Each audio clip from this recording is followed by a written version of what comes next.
നമുക്ക് തിരുവചനത്തിലേക്ക് പ്രവേശിക്കാം. ഇന്നത്തെ ചിന്തയ്ക്കായി കൊരിന്ത്യർക്ക് എഴുതിയ 2-ാം ലേഖനം 6-ാം അധ്യായത്തിൻ്റെ 2-ാം വാക്യത്തെ ആസ്പദമാക്കി ചില കാര്യങ്ങൾ നിങ്ങളോട് എനിക്ക് തന്നിരിക്കുന്ന സമയത്തിനകത്ത് പറയുവാനാണ് ഞാൻ ആഗ്രഹിക്കുന്നത്. ഞാൻ പറയുവാൻ ആഗ്രഹിക്കുന്ന കാര്യങ്ങളൊന്നും പൂർണ്ണമാകാനുള്ള സമയമല്ല നമ്മുടെ, എന്നാൽ പരമാവധി ഞാൻ ശ്രമിക്കും. ദൈവമക്കൾ പ്രാർത്ഥനയോടെ സഹകരിക്കുക.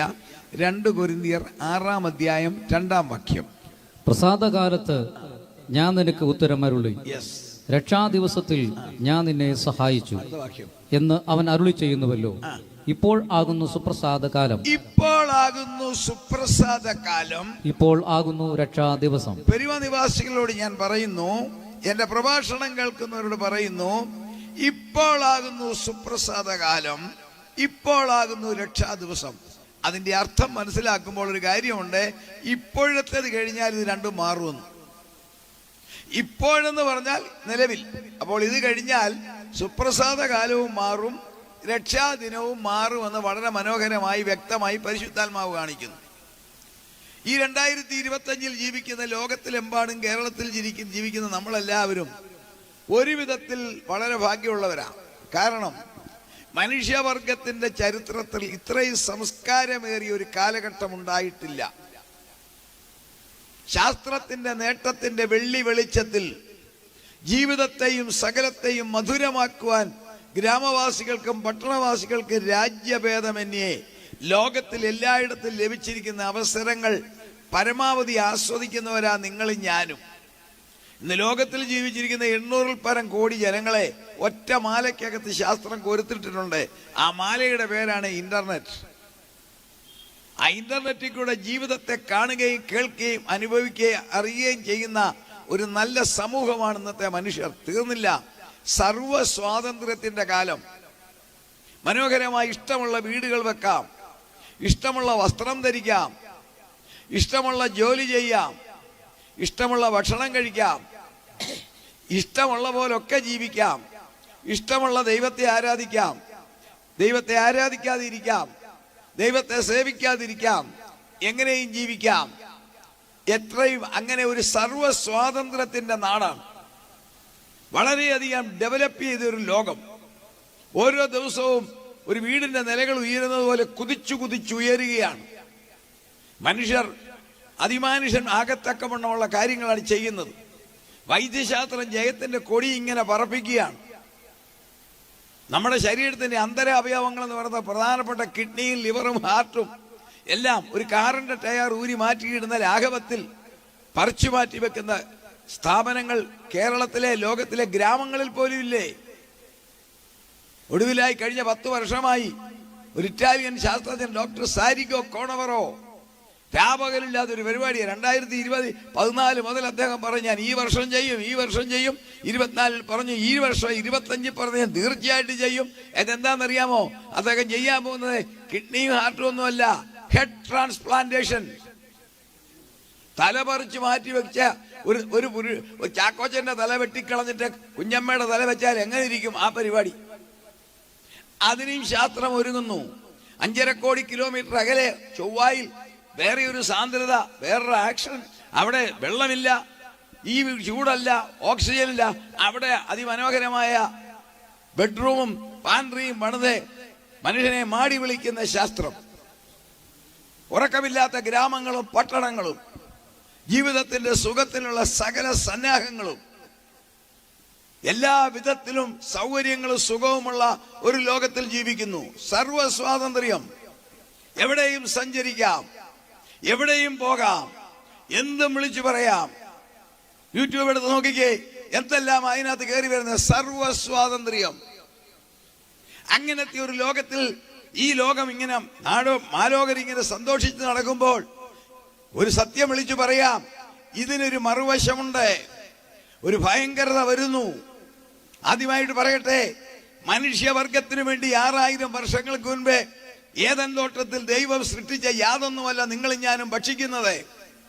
നമ്മൾ ഭക്ഷിക്കുന്ന vegetable, tomato, potato, cauliflower, cabbage, പാവയ്ക്ക, എന്തിന് ബീൻസ്, അച്ചിങ്ങാപ്പയർ, ഇതൊന്നും ഏദൻ തോട്ടത്തിലേതല്ല. അതെല്ലാം പോയി. ഇന്ന് ഉച്ചയ്ക്ക് കഴിച്ച മുട്ടയുണ്ടല്ലോ, തമ്പുരാൻ നിർമ്മിച്ച കോഴിയുടെ മുട്ടയും അല്ല. അതെല്ലാം പോയി ശാസ്ത്രത്തിന്റെ നേട്ടത്തിന്റെ വെളിച്ചത്തിൽ ഉരുത്തിരിഞ്ഞ പുതിയ വസ്തുക്കളാ നമ്മൾ ഭക്ഷിക്കുന്നത് തന്നെ. ഒറിജിനൽ എല്ലാം മാറിയില്ലേ? അതോടൊപ്പം നോക്കിക്കേ, ഇത്ര മനോഹരമായ ഒരു ലോകമാണെങ്കിലും നിഷ്പക്ഷ ബുദ്ധിയോടെ എന്നെ കേൾക്കണം. ആദ്യമേ പറയട്ടെ, ഞാൻ ഒരു സഭയ്ക്കെതിരല്ല, ഒരു മതത്തിനെതിരല്ല, ഒരു സംഘടനയ്ക്കെതിരല്ല, ഒരു സഭയ്ക്ക് വേണ്ടിയല്ല, ഒരു മതത്തിന് വേണ്ടിയല്ല. സർവശക്തനായ ദൈവമായ സൃഷ്ടാവിന്റെ കാര്യം വിളിച്ചു പറയുക. നിഷ്പക്ഷ ബുദ്ധിയോടെ കേൾക്കണം. ഇത്ര മനോഹരമായ ഒരു ലോകമാണ്. ഇഷ്ടം പോലെ ധനവാന്മാർ, മനോഹരമായ വാഹനങ്ങൾ, അതിസുന്ദരമായ വീടുകൾ, എയർ കണ്ടീഷൻ ചെയ്ത മുറികൾ, വീടുകൾ, ഇഷ്ടം പോലെ വസ്ത്രം, ഇതെല്ലാം ഉണ്ടെങ്കിലും ഒരു കാര്യം ചോദിക്കട്ടെ, ഈ ലോകത്തിൽ ദൈവമക്കൾക്കല്ലാതെ ആർക്കെങ്കിലും സമാധാനം ഉണ്ടോ? നിഷ്പക്ഷമായിട്ട് ചിന്തിക്കണം. സമാധാനം നഷ്ടപ്പെട്ടില്ലേ? മനുഷ്യവർഗത്തെ മറ്റ് സൃഷ്ടികളിൽ നിന്നും നമ്മളെക്കാൾ ആരോഗ്യവും സൗന്ദര്യമുള്ള മൃഗങ്ങൾ, പക്ഷികൾ, അവയിൽ നിന്നെല്ലാം വേർപെടുത്തി കാണിക്കുന്ന കാര്യമുണ്ട്. നമുക്കൊണ്ടൊരു കുടുംബജീവിതം, അതും തകർന്നില്ലേ? കുടുംബജീവിതം തകരുന്നില്ലേ? ഡിവോഴ്സ് പെരുകുന്നില്ലേ? ഡിവോഴ്സ് പെരുകുന്നില്ലേ? ഭാര്യ ഭർത്താക്കന്മാരുടെ ബന്ധം പൊട്ടിപ്പോകുന്ന ചരട് പോലെയായി കഴിഞ്ഞില്ലേ? ഇനിയും അതിനേക്കാൾ ഭയങ്കരം വേദപുസ്തകം പഠിപ്പിക്കുന്നത് പ്രായപൂർത്തിയായ ഒരു പുരുഷനും ഒരു സ്ത്രീയും സഹോദരനും സഹോദരിയും അല്ല എങ്കിൽ ഒന്നിച്ച് താമസിക്കുന്നത് പാപം. എന്നാൽ ആധുനിക ലോകം അതിന് നല്ലൊരു വെളിച്ചം നൽകി, നിയമത്തിന്റെ സാധ്യത നൽകി. ഒന്നിച്ച് ജീവിക്കാം, അതിനൊരു പേര് വിട്ടു, ലിവ് ടുഗദർ. ഭാര്യയുമല്ല ഭർത്താവുമല്ല, പിന്നെ എന്താ? പാർട്ട്ണർ. തകർന്നോ സംഗതി? മാതാപിതാക്കളെ അനുസരിക്കാത്ത തലമുറയല്ലേ മക്കൾ? കുഞ്ഞുങ്ങളെ വഴക്ക് പറയാൻ മാതാപിതാക്കൾക്ക് ഭയമല്ലേ? മാതാപിതാക്കളെ അനുസരിക്കാത്ത ഒരു തലമുറ ലോകത്തിലെ, കേരളത്തെയോ പെരുവയോ നിങ്ങൾ കാണരുത്.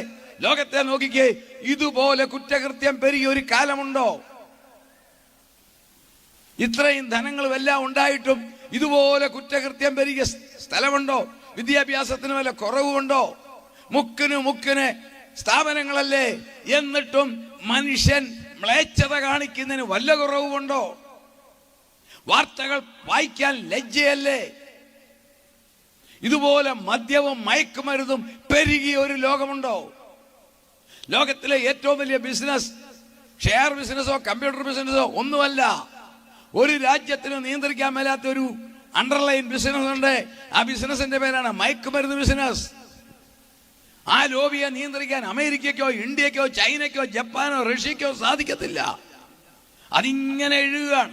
കൊച്ചു ക്ലാസ് മുതൽ പല വിധത്തിൽ പലതരത്തിൽ കുഞ്ഞുങ്ങൾക്ക് മുതൽ മയക്കുമരുന്നുകൾ കൊടുത്ത് തകർക്കുന്ന ഒരു ലോകം. ഈ നശിച്ചു പോകുന്ന മണ്ണിന് വേണ്ടി പടവെട്ടുന്ന, അടിപിടി കൂടുന്ന അപ്പനും മക്കളും അതിർത്തി തർക്കത്തിന്റെ പേരിൽ മരിച്ചു കഴിയുമ്പോൾ ആർക്കും അതിർത്തിയില്ല, എല്ലാം മണ്ണില്ല. എന്നാൽ ജീവിച്ചിരിക്കുമ്പോൾ ഒരു പിടി മണ്ണിന് വേണ്ടി സ്നേഹം ഹോമിക്കുന്ന സമൂഹം. ഇതുപോലെ സ്വാർത്ഥത വർദ്ധിച്ച ഒരു കാലമുണ്ടോ? അഴിമതിയുടെ ഉത്സവമല്ലേ? നിഷ്പക്ഷമായി ചിന്തിച്ചേ, മായം ചേർക്കുന്നതിന് എന്തെങ്കിലും ഒരു കണക്കുണ്ടോ? ഞാൻ ഓർക്കുക, കഴിഞ്ഞ സെപ്റ്റംബറിൽ ഒരു സഹോദരൻ, തികഞ്ഞ ഒരാത്മീയൻ, പേര് ഞാൻ പറയാം, റാന്നിക്കാരനാ, ബ്ലസൻ, അമേരിക്കയിലെ ഡാലസിൽ ജോലി ചെയ്യുന്നു, കുടുംബസഹിതം. അദ്ദേഹത്തിന് ഒരു ആഗ്രഹം, കൊച്ചി കേരളവും സ്വന്തം നാടും ഒന്ന് കാണണം. അദ്ദേഹം ഇവിടെ വന്നു, 2 ആഴ്ച അതിലെല്ലാം കറങ്ങി കൊച്ചി എയർപോർട്ടിൽ നിന്ന് കയറി വന്നു, ഡാലസിൽ വന്നു, ഹോസ്പിറ്റലിൽ അഡ്മിറ്റായി. പിറ്റേ ദിവസം ഹെപ്പറ്റൈറ്റിസ് ബി. അവിടെ പരിശോധിച്ചപ്പോൾ കണ്ടു, കുടിവെള്ളത്തിനകത്ത് മാലിന്യം ഉണ്ടായിരുന്നു, കുടിച്ച വെള്ളം. അദ്ദേഹത്തോട് ഹോസ്പിറ്റലുകാർ ചോദിച്ചു, നിങ്ങൾ എവിടെ നിന്നെല്ലാം വെള്ളം കുടിച്ചു? അദ്ദേഹം പറഞ്ഞു കേൾക്കണോ, കൊച്ചി എയർപോർട്ടിൽ വന്ന് ഇറങ്ങിയത് മുതൽ തിരിച്ച് സിയാൽ എയർപോർട്ടിൽ നിന്ന് കയറുന്നത് വരെ റാന്നിയിലെ എൻ്റെ വീട്ടിലെ വെള്ളം പോലും ഞാൻ കുടിച്ചില്ല. അദ്ദേഹം പറഞ്ഞതാ, മുഴുവൻ ബോട്ടിൽ വെള്ളം ഞാൻ കാശ് കൊടുത്ത് മേടിച്ചാ കുടിച്ചത്. ഞങ്ങളൊക്കെ പ്രാർത്ഥിച്ചു, ലോകമൊക്കെ പ്രാർത്ഥിച്ചു. ഷാരോൺ സഭയിൽ ഒരു അംഗമായിരുന്നു. പക്ഷെങ്കിൽ ഒക്ടോബറിൽ അദ്ദേഹം ലോകത്തോട് വിട പറഞ്ഞു. നമ്മളെ കരുതുമോ എന്ന് പറഞ്ഞാൽ ഇവിടെ ഏതെങ്കിലും കടയിലിരിക്കുന്ന വെള്ളത്തിനകത്ത് മായമൊന്നല്ല. ലോകത്തിൽ സകലത്തിനകത്തും മായം. ഏറ്റവും അധികം മായം കലർത്തുന്നത് സ്നേഹത്തിൽ. ചതിവിന്റെയും വഞ്ചനയുടെയും കാലം. തീവ്രവാദികൾ പെരുകിയില്ലേ? കോഴിയെ കൊല്ലുന്ന ലാഘവത്തിൽ മനുഷ്യൻ മനുഷ്യനെ കൊല്ലുവാൻ മടിക്കുന്നുണ്ടോ? ഇത്രയും കുറ്റവാളികൾ പെരുകിയ കാലമുണ്ടോ? മറുഭാഗത്ത് നോക്കിക്കേ, മാനസിക രോഗികൾ പെരുകി. മാനസിക രോഗികളില്ലാത്ത ഗ്രാമങ്ങളില്ല, പട്ടണമില്ല. ആത്മഹത്യക്ക് കേരളമാണ് മുമ്പിൽ. ഇന്ത്യയിൽ സാക്ഷരത കേരളം എന്നെല്ലാം പറയുന്നെങ്കിലും ചില വർഷങ്ങൾക്ക് മുമ്പ് നിയമസഭയിൽ സമർപ്പിച്ച റിപ്പോർട്ട് 24 മലയാളി ഒരു ദിവസം ആത്മഹത്യ ചെയ്യുന്നു. അന്ന് ഇന്നത്തെ എനിക്കറിയത്തില്ല. അപ്പോൾ 1 മണിക്കൂറിൽ ഈ യോഗം തുടങ്ങി തീരുന്ന വരെ 4 സഹോദരനോ സഹോദരിയോ പോയിരിക്കും. ആത്മഹത്യ പെരുകി. സകല വിധത്തിലുള്ളതായ കള്ളത്തരങ്ങളും പെരുകി. മറുഭാഗത്ത് നോക്കിക്കേ, മതം പൊട്ടിയ മതയാനയെ പോലെ മനുഷ്യർക്കെതിരെ നിൽക്കുന്ന പ്രകൃതി. മാരക രോഗങ്ങൾ പെരുന്നാൾ നടത്തുകയല്ലേ? ക്യാൻസർ മുതൽ കാർഡിയാക് അറസ്റ്റ് വരെ കുഞ്ഞുങ്ങൾക്ക് വരെ വരുന്നില്ലേ? പത്രത്തിലും വീട്ടിലും ഒക്കെ വാർത്തയില്ലേ? 40, 45, 35 വയസ്സ് പ്രായമുള്ള ചെറുപ്പക്കാർ കുഴഞ്ഞു വീണ് മരിക്കുന്നു. ക്യാൻസർ പെരുകിയില്ലേ? ക്യാൻസർ വന്നാൽ ആളും പോയി, പണവും പോയി. വൈദ്യശാസ്ത്രയും ജയപ്പേര് മുഴക്കിയിട്ടും രോഗമില്ലാത്ത ആളുകൾ ഈ ലോകത്തിൽ കുറവായില്ലേ? അപ്പോൾ എന്താണ് കാരണം? അതെ, ഈ സിസ്റ്റം ഇവിടെ മാറാൻ പോവുക. ഈ തലമുറയിൽ കരങ്ങളെ കുറിച്ച് സ്തുതിക്കേ. ഈ സിസ്റ്റം ഇവിടെ മാറും. രാഷ്ട്രീയമായി പറഞ്ഞാൽ ഇന്ന് നമ്മൾ ജീവിക്കുന്ന നല്ല ഡെമോക്രാറ്റിക് രാജ്യത്തിലാണ്. ലോകത്തിലെ ഏറ്റവും വലിയ ജനാധിപത്യ രാജ്യമാണ് ഇന്ത്യ. രാഷ്ട്രീയ പാർട്ടികളെ കുറിച്ചല്ല പറയുന്നത്, ഏറ്റവും നല്ല ജനാധിപത്യ രാജ്യമാണ് ഇന്ത്യ. മറ്റു രാജ്യങ്ങളിലൊക്കെ ഞാൻ പോയിട്ടുണ്ടെങ്കിലും ഇത്രയും ജനാധിപത്യത്തിന് സ്വാതന്ത്ര്യം മറ്റെങ്ങുമില്ല. നമ്മുടെ കേരളം ഏറ്റവും നല്ലൊരു ഡെമോക്രാറ്റിക് സ്റ്റേറ്റ് ആണ്. ലോകത്തിലെ 98% രാജ്യങ്ങളും ഏതാണ്ട് സ്വാതന്ത്ര്യമുണ്ട്. ഇത്രയും ഇല്ലെങ്കിലും ഉണ്ട്. വളരെ കുറച്ച് രാജ്യങ്ങളിൽ മാത്രം രാജാക്കന്മാരും 1-2 രാജ്യങ്ങളിൽ ഏകാധിപതിമാരും ഉണ്ട്. ഈ രാജാക്കന്മാരുള്ള സ്ഥലങ്ങളിൽ തന്നെയും എല്ലാ സംവിധാനങ്ങളും ഉണ്ട്. ഏകാധിപതികളുള്ള 1-2 രാജ്യമുണ്ട്. അവിടുത്തെ കാര്യങ്ങൾ നമുക്ക് അധികം അറിയില്ല, യാതൊരു സ്വാതന്ത്ര്യവും ഇല്ലെന്ന് പറയുന്നു. എന്നാൽ പൊതുവെ ലോകത്തിലെ എല്ലാ രാജ്യങ്ങളിലും ജനാധിപത്യമാണ്, സ്വാതന്ത്ര്യമാണ്. ഇത് കംപ്ലീറ്റ് മാറി. വേദപുസ്തകൻ 2600 വർഷങ്ങൾക്ക് മുൻപ് പറഞ്ഞു, ഒരുവൻ ഈ ലോകം ഭരിക്കും. ഒരുവൻ ഭരിക്കുമെന്ന് 2600 വർഷങ്ങൾക്ക് മുമ്പ് പറഞ്ഞെങ്കിൽ അവൻ ഭരിക്കുവാൻ പോകുന്നതിന്റെ ശബ്ദം കേട്ടതിന്റെ സാക്ഷികളാണ് ഈ പെരുവയിൽ എന്നെ കേൾക്കുന്നവർ. ഞാൻ തെളിയിക്കാൻ പോവുക. 2600 വർഷം മുമ്പ് ദാനിയേൽ പ്രവാചകൻ വിളിച്ചു പറഞ്ഞു, ഒരാഴ്ച വട്ടത്തേക്കവൻ പലരോടും ഒരുടമ്പടി ചെയ്യും. ദാനിയേൽ പ്രവചനം 9-ാം അധ്യായം 27-ാം വാക്യമായി. എടുക്കണ്ട, ഞാൻ പറഞ്ഞു വിടാം. പ്രവചന പ്രകാരം ഒരു ദിവസം ഒരു വർഷമാണ്. അങ്ങനെയാണെങ്കിൽ 7 വർഷമായിരിക്കും. നിയമം മാറ്റുന്നവനാന്ന് പറഞ്ഞു. അതുകൊണ്ട് വേണേ പറയാം, അവൻ നിയമം മാറ്റുന്നത് എങ്ങനെയാ? വായിക്കാം. അതിന്റെ മാറ്റൊലി നിങ്ങൾക്ക്. ഒരു വീട്ടിൽ വിവാഹമുണ്ടെങ്കിൽ നമുക്കറിയാം, വിവാഹത്തിന് മുമ്പേ അറിയാം. മലയാളിയുടെ ഭാഷയെ പറയും.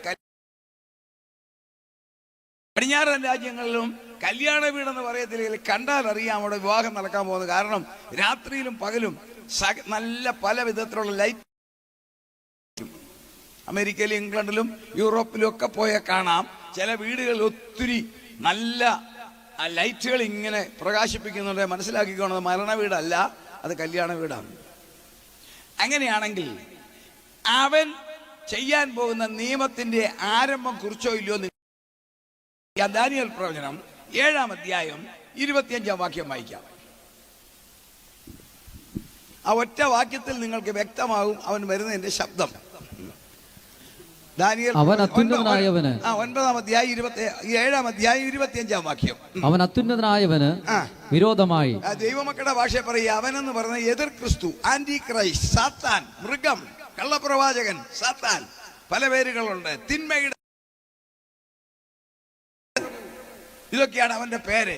വായിച്ച അവൻ അവൻ അത്യുന്നതനായവന് വിരോധമായി വമ്പ് പറയുകയും അത്യുന്നതനായവന്റെ വിശുദ്ധന്മാരെ ഒടുക്കിക്കളയുകയും സമയങ്ങളെയും നിയമങ്ങളെയും മാറ്റുവാൻ ശ്രമിക്കുകയും ചെയ്യും. എന്താണ് ഇത് മാറ്റാൻ ശ്രമിക്കുന്നത്? സമയം.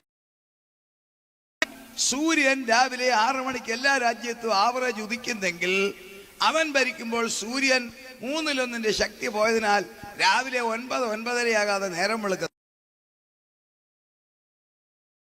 തെളിയിച്ച ആ ഭാഗത്തേക്ക് ഞാൻ കയറുന്നില്ല. സൂര്യൻ കരിമ്പടം പോലെ കറക്കാൻ പോകുന്നു. അങ്ങനെയാവുമ്പോൾ 6 മണി 7 മണിക്ക് നമ്മൾ ജോലിക്ക് പോകേണ്ടിയവരെ സാധിക്കത്തില്ല. 9:30-10 മണിയാകാതെ നേരം വെളുക്കത്തില്ലെന്ന്. അതുകൊണ്ട് അവൻ നിയമം മാറ്റും. സമയം മാറ്റും. അടുത്ത വാക്യം ഒന്ന് വായിച്ചേ. സമയങ്ങളെയും നിയമങ്ങളെയും മാറ്റുവാൻ ശ്രമിക്കുകയും. ശ്രദ്ധിച്ചാൽ മനസ്സിലാകും അവന്റെ വരവ് അടുത്തുനിന്ന്. എന്താണ് അവൻ മാറ്റാൻ പോകുന്ന നിയമം? ലോകത്തിൽ ഇന്നൊരു നിയമമുണ്ട്, ഉണ്ടായിരുന്നു എന്ന് വേണമെങ്കിലും പറയാം. ഒരു ഗവൺമെന്റും നിർമ്മിക്കാത്ത നിയമം, ഒരു മതമോ ഒരു നേതാവോ ഒരു സംഘടനയോ പറയാത്ത നിയമം. ഒരു ഗവൺമെന്റോ സംഘടനയോ സഭയോ മതമോ പറഞ്ഞിട്ടില്ല നിയമം. എല്ലാവരും അനുഷ്ഠിച്ചുകൊണ്ടിരുന്നു, അല്ലെ ഇരിക്കുന്നു. വിദ്യാഭ്യാസമുള്ളവരും ഇല്ലാത്തവരും, ധനവാനും ദരിദ്രനും, ബുദ്ധിമാനും ബുദ്ധിയില്ലാത്തവനും. നിങ്ങൾ കേട്ടുകൊള്ളുക. സമൂഹത്തിൽ മനുഷ്യർ വെറുക്കുന്ന കൊള്ളക്കാർ, വ്യഭിചാരികൾ, പിടിച്ചുപറിക്കാർ, തീവ്രവാദികൾ, ഇവരും ഈ നിയമം അനുസരിക്കുന്നു. മനഃശാസ്ത്രജ്ഞന്മാർക്കൊരു അത്ഭുത വിഷയം, ജന്മനാൽ മാനസിക രോഗികളായി കറുപ്പേത് വെളുപ്പേതെന്നറിയാൻ മേലാതെ വളർന്നു വരുന്ന മെന്റൽ പേഷ്യൻസ് അറിയാമല്ലോ. അവർക്ക് ഒരു പിടിയുമില്ല, ജന്മനാലേ വരുന്നവർ. അങ്ങനെയുള്ളവരും അനുസരിക്കുന്ന ഒരു നിയമം. ആ നിയമം ഉണ്ടാകാനുള്ള കാരണം ദൈവം മനുഷ്യനെ തന്റെ സാദൃശ്യത്തിൽ സൃഷ്ടിച്ചതിനാൽ മനുഷ്യന്റെ ഉരുത്തിരിയിൽ നിന്നും മനസ്സിൽ നിന്നും ഉരുത്തിരിഞ്ഞ് സാഹചര്യം അതിനെ വളർത്തിയെടുക്കുന്ന നിയമം. ആ നിയമത്തിന്റെ പേരാണ് ധാർമ്മിക നിയമം. ഇംഗ്ലീഷിൽ പറഞ്ഞാൽ ദ മോറൽ ലോ. എന്താന്ന് കേൾക്കണമോ? ഒരമ്മ, ഞാൻ ലളിതമായി പറയുകയാണ്, ഗർഭം ധരിച്ച് 9 മാസം ഗർഭം ധരിച്ച് പലവിധ വൈഷമ്യങ്ങൾ ഏറി ഒരു മകനെ പ്രസവിക്കുന്നു. ആ കുഞ്ഞിനെ പാല് കൊടുത്ത്, അമ്മമാർക്കറിയാമല്ലോ, അതിനെ പല വിധത്തിലുള്ളതായ ബുദ്ധിമുട്ടുകൾ സഹിച്ച് ഈ മകനെ വളർത്തുന്നു. ആ മകൻ വളർന്ന് പ്രായപൂർത്തിയായി. ആ പ്രായപൂർത്തിയായാലും ഈ അമ്മയ്ക്ക് മകനെ എങ്ങനെ കാണാം? നിങ്ങൾ ആശയം മനസ്സിലാക്കുന്നു വിശ്വസിക്കുന്നു. ഒരു പിതാവ്, പുരുഷന്മാരെ, നമ്മൾക്കൊരു കുഞ്ഞ് ജനിക്കുന്നു. നാം ആ കുഞ്ഞിനെ നമ്മുടെ മടിയിലെടുത്ത് വളർത്തുന്നു. അതിൻ്റെ ടോയ്ലറ്റ് പിതാവായ ഞാനും നിങ്ങളും മാറ്റുന്നു. ഉമ്മ കൊടുത്ത് വളർത്തുന്നു. ഒരു മകളെ വളർത്തുന്നു. ആ മകൾക്കും 10-40 വയസ്സ് പ്രായമായി. ഈ മകളെ അപ്പൻ എങ്ങനെ കാണും? ഈ മകനെ അമ്മ എങ്ങനെ കാണും? നമ്മൾ വിളിക്കത്തില്ലേ, എൻ്റെ മകൾക്ക് 54 വയസ്സുണ്ട്, എൻ്റെ മകൾക്ക് 56 വയസ്സുണ്ട് മകന്. അവൻ പാസ്റ്റർ അമേരിക്കയിൽ. 54 വയസ്സുണ്ട് മകൾക്ക്. അവർക്കും മക്കളുണ്ട്. എന്നിട്ട് ഞാൻ ഇവരെയൊക്കെ വിളിക്കുന്നേ എടാ മോനെ, എടീ മോളെ എന്നാണ്. നമ്മളെല്ലാം അങ്ങനല്ലേ? എന്നാൽ അത് വേണ്ട. അമ്മയ്ക്ക് മകനെയും അപ്പന് മകളെയും വിവാഹം കഴിക്കാം. നിങ്ങൾക്ക് സംശയമുണ്ടല്ലേ? നാളെ മുതൽ പത്രം എടുത്ത് നോക്കിക്കോ, അതിന്റെ മുന്നോടി കാണാം. മകളെ പീഡിപ്പിച്ച പിതാവേ. വാർത്ത കണ്ടില്ലേ? കണ്ടിട്ടുള്ളവരൊന്ന് കൈ പൊക്കിക്കേ. കണ്ടിട്ടില്ല, അമ്മച്ചി കൈ പൊക്കി. മകളെ പീഡിപ്പിച്ച പിതാവേ, തുറന്നു പറയുക. മകളേക്ക് ഗർഭണം നടത്തിയ പിതാവേ, മകനുമായി ബന്ധപ്പെട്ട അമ്മ എന്തുകൊണ്ട് ഈ ലോകത്തിൽ വരുന്നു? ഇതാണ് നിഴലാണ്. അത് നിയമമാക്കുന്ന ഒരുവൻ പുറകെ വരുന്നു. അവന്റെ സന്നാഹം കണ്ടോ? 2600 വർഷം മുമ്പ് പറഞ്ഞു, അങ്ങനെ ഒരുവൻ ലോകം ഭരിക്കും. ഇന്നത്തെ ലോകത്തിൽ കുറച്ചുകൂടി വെളിപ്പെടുത്തി കിട്ടി. വായിക്കാം, വെളിപ്പാട് പുസ്തകം 13-ാം അധ്യായം 1-ാം വാക്യം വായിച്ചിട്ട് 7-ാം വാക്യം വായിക്കാം. വെളിപ്പാട് 13-ന്റെ 1 വായിച്ചിട്ട് 7 വായിക്കാം. അപ്പോൾ 10 കൊമ്പും 7 തലയും, 10 കൊമ്പും 7 തലയും, കൊമ്പുകളിൽ 10 രാജമുടിയും, തലയിൽ ദൂഷണനാമങ്ങളും ഉള്ള ഒരു മൃഗം സമുദ്രത്തിൽ നിന്ന് കയറുന്നത് ഞാൻ കണ്ടു. എന്റെ പ്രഭാഷണം ഇവിടെ കേൾക്കുന്നവരെല്ലാം ദൈവമക്കളാണെന്ന് എനിക്കറിയാം. നിങ്ങൾക്കറിയാം ഈ 10 കൊമ്പെന്താ 7 തല എന്താ? മൃഗമാണ്, എതിർ ക്രിസ്തു. അവൻ എങ്ങനെ ഭരിക്കും? വായിക്കാം 7-ാം വാക്യം. വിശുദ്ധന്മാരോട് യുദ്ധം ചെയ്ത് അവരെ ജയിപ്പാനും അതിന് അധികാരം ലഭിച്ചു. അടുത്ത വാക്യം. സകല ഗോത്രത്തിന്മേലും വംശത്തിന്മേലും ഭാഷമേലും ജാതിമേലും അധികാരവും ലഭിച്ചു. വായിച്ചേ. വിശുദ്ധന്മാരോട് യുദ്ധം ചെയ്ത് അവരെ ജയിപ്പാനും അതിന് അധികാരം ലഭിച്ചു. സകല ഗോത്രത്തിന്മേലും. വാക്യം നിങ്ങൾ ശ്രദ്ധിച്ചോണം. ഇവിടെ ഞാൻ തെളിയിക്കാൻ പോവുകയാണ്. സകല ഗോത്രത്തിന്മേലും വംശത്തിന്മേലും ഭാഷമേലും ജാതിമേലും. അതായത് ലോകത്തിലുള്ള സകല ജനതയുടെ മേൽ 6500 ഭാഷ, 8 ലക്ഷം സംസ്കാരം, കറുത്തവർ, വെളുത്തവർ, മഞ്ഞ നിറമുള്ളവർ, വിദ്യാഭ്യാസമുള്ളവർ, ഇല്ലാത്തവർ, ധനവാൻ, ദരിദ്രൻ, സമ്പന്നൻ, ശാസ്ത്രജ്ഞൻ, സകലരുടെ മേലും അധികാരം കിട്ടും. എഴുതിയോ? ദൈവമക്കൾക്കറിയാമോ, ലോകത്തിൽ നിരപ്പിൽ ഇന്നത്തെ സാംസ്കാരിക ലോകത്തിൽ വന്നിരിക്കുന്ന ഒരു കാര്യമാണ് സംസ്കാരത്തിന്റെ ഉച്ചകോടി. ഏകലോക ഗവൺമെന്റ്, വൺ വേൾഡ് ഗവൺമെന്റ് എന്ന് പറഞ്ഞാൽ ഇന്ത്യ ഗവൺമെന്റ് ഇല്ലെന്നല്ല. എല്ലാ രാജ്യങ്ങളിലും ഗവൺമെന്റ് ഉള്ളപ്പോൾ തന്നെ ഈ ലോകം, അടുത്ത ശ്രദ്ധിച്ച് കേട്ടോണം, ഈ ലോകത്തെ നമുക്കൊരു രാജ്യമായി കാണാം. എല്ലാ രാജ്യങ്ങളും ഇരിക്കുമ്പോൾ തന്നെ മിടുമിടുക്കനും നയമുള്ളവനും കഴിവുള്ളവനും പക്ഷപാതമില്ലാത്തവനും അറിവുള്ളവനും പ്രാപ്തനുമായ ഒരു വ്യക്തിയെ കണ്ടുപിടിക്കാം. അവന് വേൾഡ് റൂളർ എന്ന് പേരിടാം. അവന്റെ കയ്യിലേക്ക് ലോകത്തെ കൊടുക്കാം.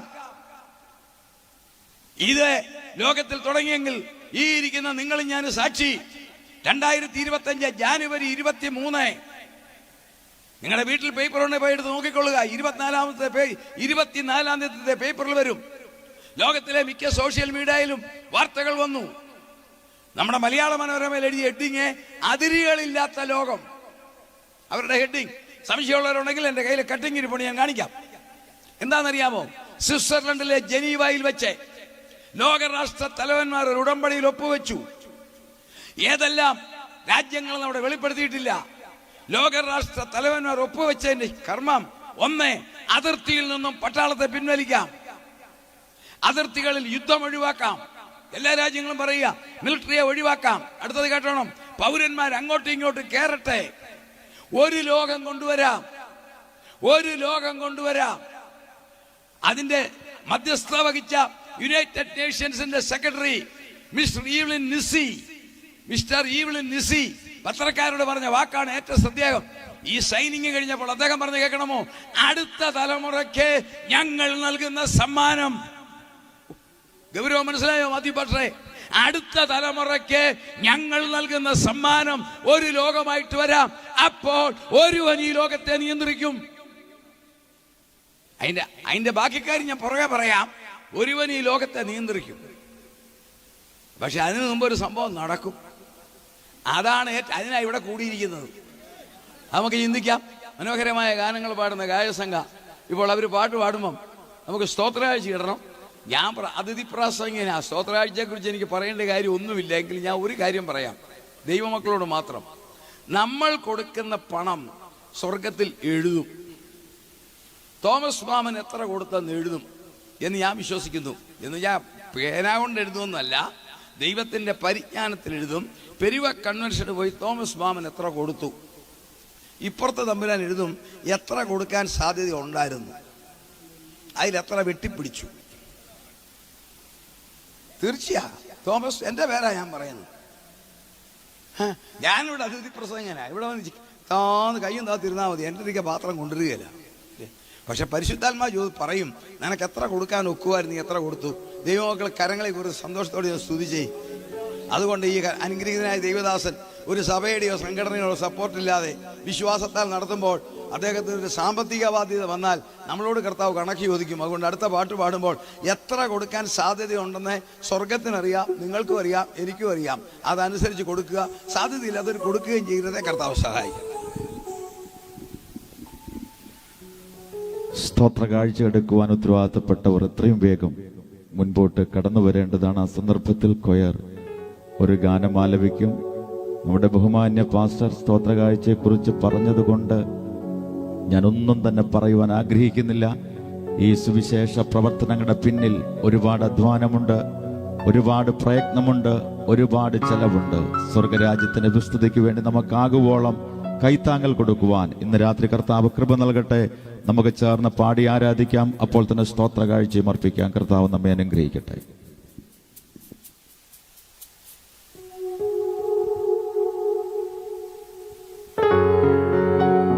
പതിനായിരം മണവാളരിൽ സുന്ദരനാണെന്റെ പ്രിയൻ. പതിനായിരം മണവാളരിൽ സുന്ദരനാണെന്റെ പ്രിയൻ.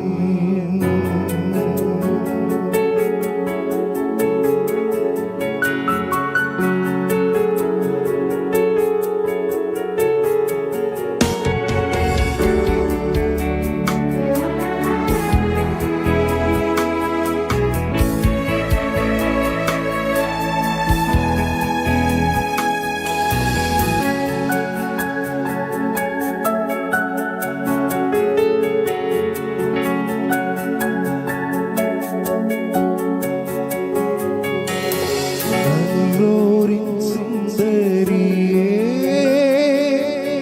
നിൻ പ്രിയനെന്തു വിശേഷതയോ. നല്ലോരിൻ സുന്ദരിയേ, നിൻ പ്രിയനെന്തു വിശേഷതയോ. മറ്റുള്ള പ്രിയരിലെന്തുമേന്മ ആണയിട്ടോതുവാൻ എന്തു നന്മ. മറ്റുള്ള പ്രിയരിലെന്തുമേന്മ ആണയിട്ടോതുവാൻ എന്തു നന്മ. പതിനായിരം മണവാളരിൽ സുന്ദരനാണെന്റെ പ്രിയൻ. പതിനായിരം മണവാളരിൽ സുന്ദരനാണെന്റെ പ്രിയൻ. കണ്ടാൽ കൊതി തീരാത്ത പ്രിയനെ പോൽ, കണ്ടാൽ കൊതി തീരാത്ത പ്രിയനെ പോൽ, കണ്ടാൽ കൊതി തീരാത്ത സുന്ദര രൂപനെ നീ മതിയേ.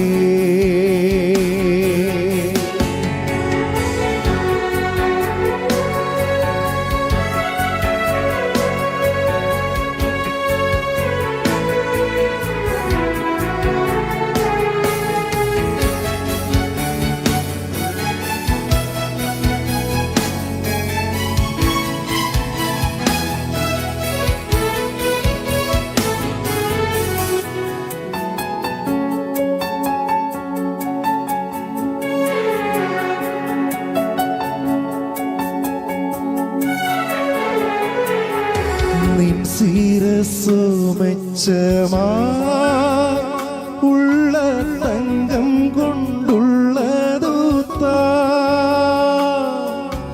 നിൻ ശിരസ്സു മെച്ചമാ ഉള്ള തങ്കം കൊണ്ടുള്ളതുത്താ.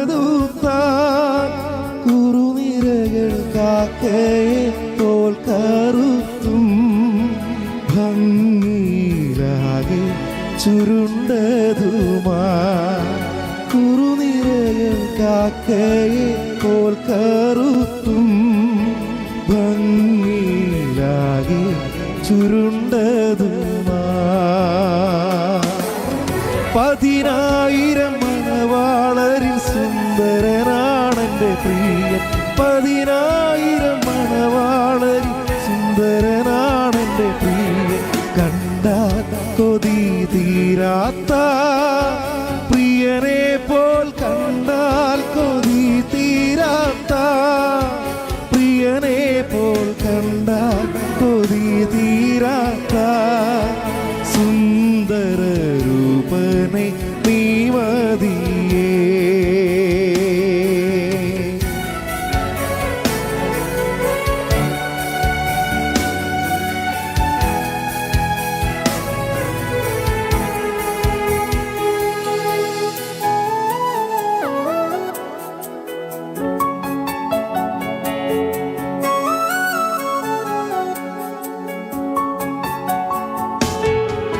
എൻ പ്രിയൻ കണ്ണുകൾ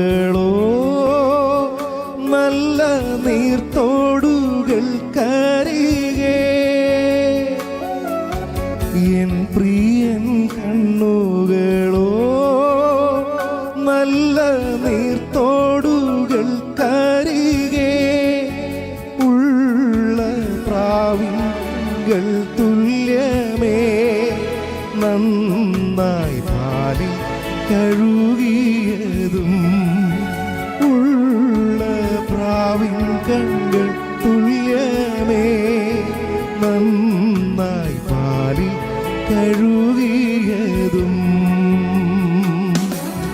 10,000 മണവാളരിൽ സുന്ദരനാണെൻ്റെ പ്രിയൻ 10,000 മണവാളരിൽ സുന്ദരനാണെൻ്റെ പ്രിയൻ കണ്ടാൽ കൊതി തീരാത്ത പ്രിയനെ പോൽ കണ്ടാൽ കൊതി തീരാത്ത പ്രിയനെ പോൽ കണ്ടാൽ കൊതി തീരാത്ത സുന്ദര രൂപനെ നീ മതിയേ. നീട്ടപ്പെട്ട സ്തോത്ര കാഴ്ചയ്ക്കായി തുടർന്നുള്ള പഞ്ചസൂക്ഷയ്ക്കായി കൃതദാസൻ പി എസ് ശാമുവിൽ പ്രാർത്ഥിക്കും. പ്രിയ പിതാവേ, നല്ല സമയത്തിനായി സ്തോത്രം. കർത്താവിൻ്റെ നാമത്തിൻ്റെ മഹത്വത്തിനായി ഇവിടെ എടുക്കപ്പെട്ട സ്തോത്ര കാഴ്ചയ്ക്കായി സ്തോത്രം ചെയ്യുന്നു. കരം നീട്ടി എല്ലാവരെയും കർത്താവ് ധാരാളമായി അനുഗ്രഹിക്കണം. ഏറിയ പ്രതിഫലം കൊടുത്ത് കർത്താവ് മാനിക്കണമേ. ഈ കൺവെൻഷൻ്റെ ചിലവിലേക്ക് ആവശ്യമായതെല്ലാം നൽകി കർത്താവ് അവരെ മാനിക്കണമേ. തുടർന്ന് അങ്ങയുടെ ദാസനിൽ കൂടെ ഞങ്ങളോട് സംസാരിക്കണം. എല്ലാം അങ്ങയുടെ നാമത്തിൻ്റെ മഹത്വമായി തീർക്കണം. തൃക്കരങ്ങളിലേക്ക് സമർപ്പിക്കുന്നു, യേശു ക്രിസ്തുവിൻ്റെ വിലയേറിയ നാമത്തിൽ തന്നെ. ആമേൻ.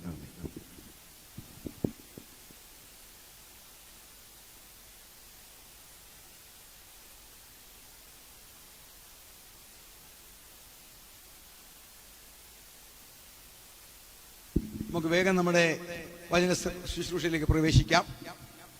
2600 വർഷം മുമ്പേ ദാനിയേൽ പ്രവാചകനിൽ കൂടി പറഞ്ഞു, ഒരുവൻ ലോകത്തെ ഭരിക്കുമെന്ന്. 7 വർഷം. 2000 വർഷങ്ങൾക്ക് മുൻപേ മേലിൽ സംഭവിക്കാനുള്ളത് നിന്നെ ഞാൻ കാണിച്ചു തരാം എന്ന് പത്മോസ് ദ്വീപിലായിരുന്ന യോഹന്നാൻ അപ്പോസ്തലനോട് പരിശുദ്ധാത്മാവ് പറഞ്ഞിട്ട് മേലിൽ സംഭവിക്കുന്ന കാര്യത്തെക്കുറിച്ച് എഴുതിയപ്പോൾ 13-ാം അധ്യായത്തിൽ എഴുതി, സകല ഗോത്രത്തിന്മേലും ജാതിമേലും വംശത്തിന്മേലും ഭാഷമേലും എതിർക്രിസ്തുവാകുന്ന മൃഗത്തിന് അധികാരം ലഭിക്കും എന്ന്.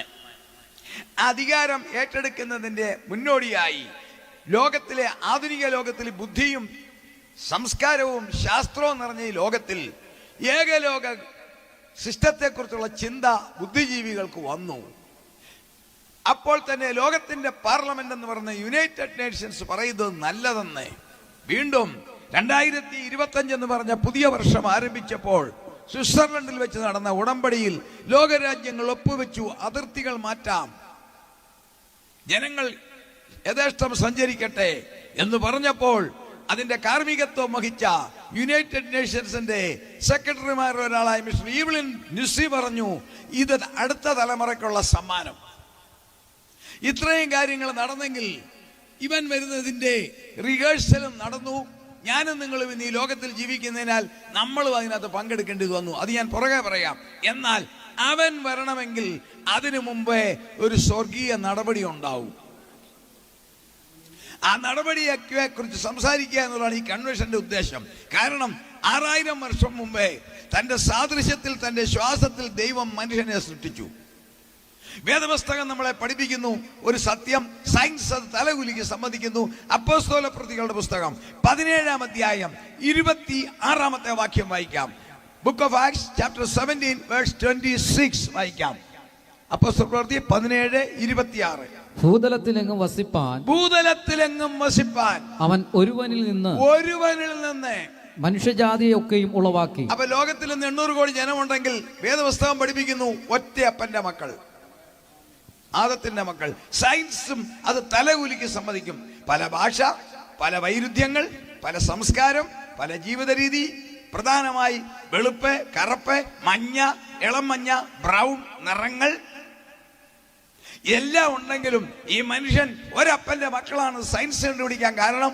സകല മനുഷ്യരുടെയും DNA ജനിതക ഘടന, ഡെക്സിറൂബോ ന്യൂക്ലിക് ആസിഡ് എന്ന് പറയുന്ന ജനിതക ഘടന എല്ലാ മനുഷ്യരുടെയും 99.991 സകലരുടെയും DNA കോഡ് ഒന്ന്. എല്ലാ മനുഷ്യരിലും DNA കോഡ് വെച്ചിരിക്കുന്നത് 46 ക്രോമോസോം മാത്രം, 23 ജോഡി ക്രോമോസോം മാത്രം. തീർന്നില്ല. സാധാരണക്കാർക്ക് മനസ്സിലാകും.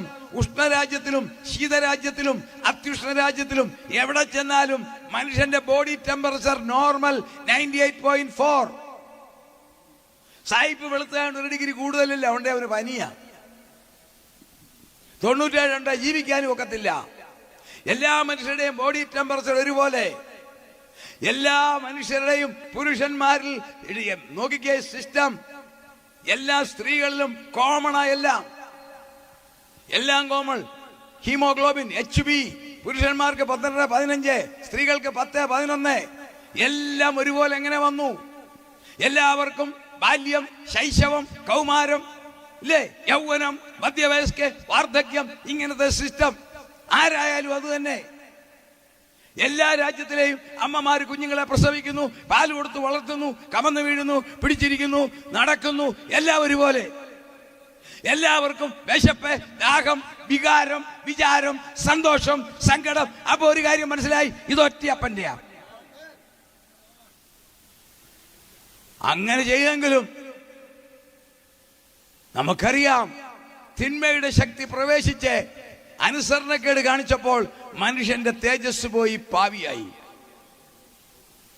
പാപമില്ലാത്ത ഒറ്റ മനുഷ്യൻ ലോകത്തിൽ ജനിച്ചിട്ടില്ല. റോമർക്കെഴുതിയ ലേഖനം 3:23 വായിക്കാം.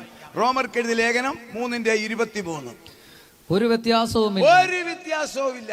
എല്ലാവരും പാപം ചെയ്തു. ദൈവ തേജസ് ഇല്ലാത്തവരായി. ലോകത്തിൽ പാപമില്ലാത്ത ഒറ്റ വ്യക്തിയില്ല. ജന്മത്തിൽ പാപം, പ്രവൃത്തിയിൽ പാപം. തോമസ് മാമനായ പ്രസംഗിക്കുന്ന ഞാനും ഇവിടെ ഇരിക്കുന്ന ദൈവദാസന്മാരും നിങ്ങൾ എല്ലാവരും ജന്മത്തിൽ പാപം. നമ്മുടെ അപ്പൻ പാപം ചെയ്തു, ആദാം. അത് ജീനിലേക്ക് വന്നു. നമ്മുടെ സ്വഭാവം നമ്മുടെ മക്കൾക്ക് കിട്ടുമെന്നുള്ള സയൻസ് പഠിപ്പിച്ചിട്ടില്ലേ? എന്റെ കുഞ്ഞുങ്ങളുടെ സ്വഭാവം പകുതി എന്റെ അമ്മയുടെ, എന്റെ ഭാര്യയുടെയും പകുതി എന്റേതും. നാടൻ ഭാഷയെ പറഞ്ഞാൽ നമ്മളെല്ലാം 50-50. ബിസ്ക്കറ്റ് അല്ല, പകുതി പപ്പ പകുതി മമ്മ. കണ്ടില്ലേ മാത്യു ഭാഷയുടെ കഷണ്ടി കണ്ടോ? അദ്ദേഹത്തിന്റെ പിതാവിനെ നിങ്ങൾ കണ്ടോ? സെയിം സ്റ്റെപ്പ.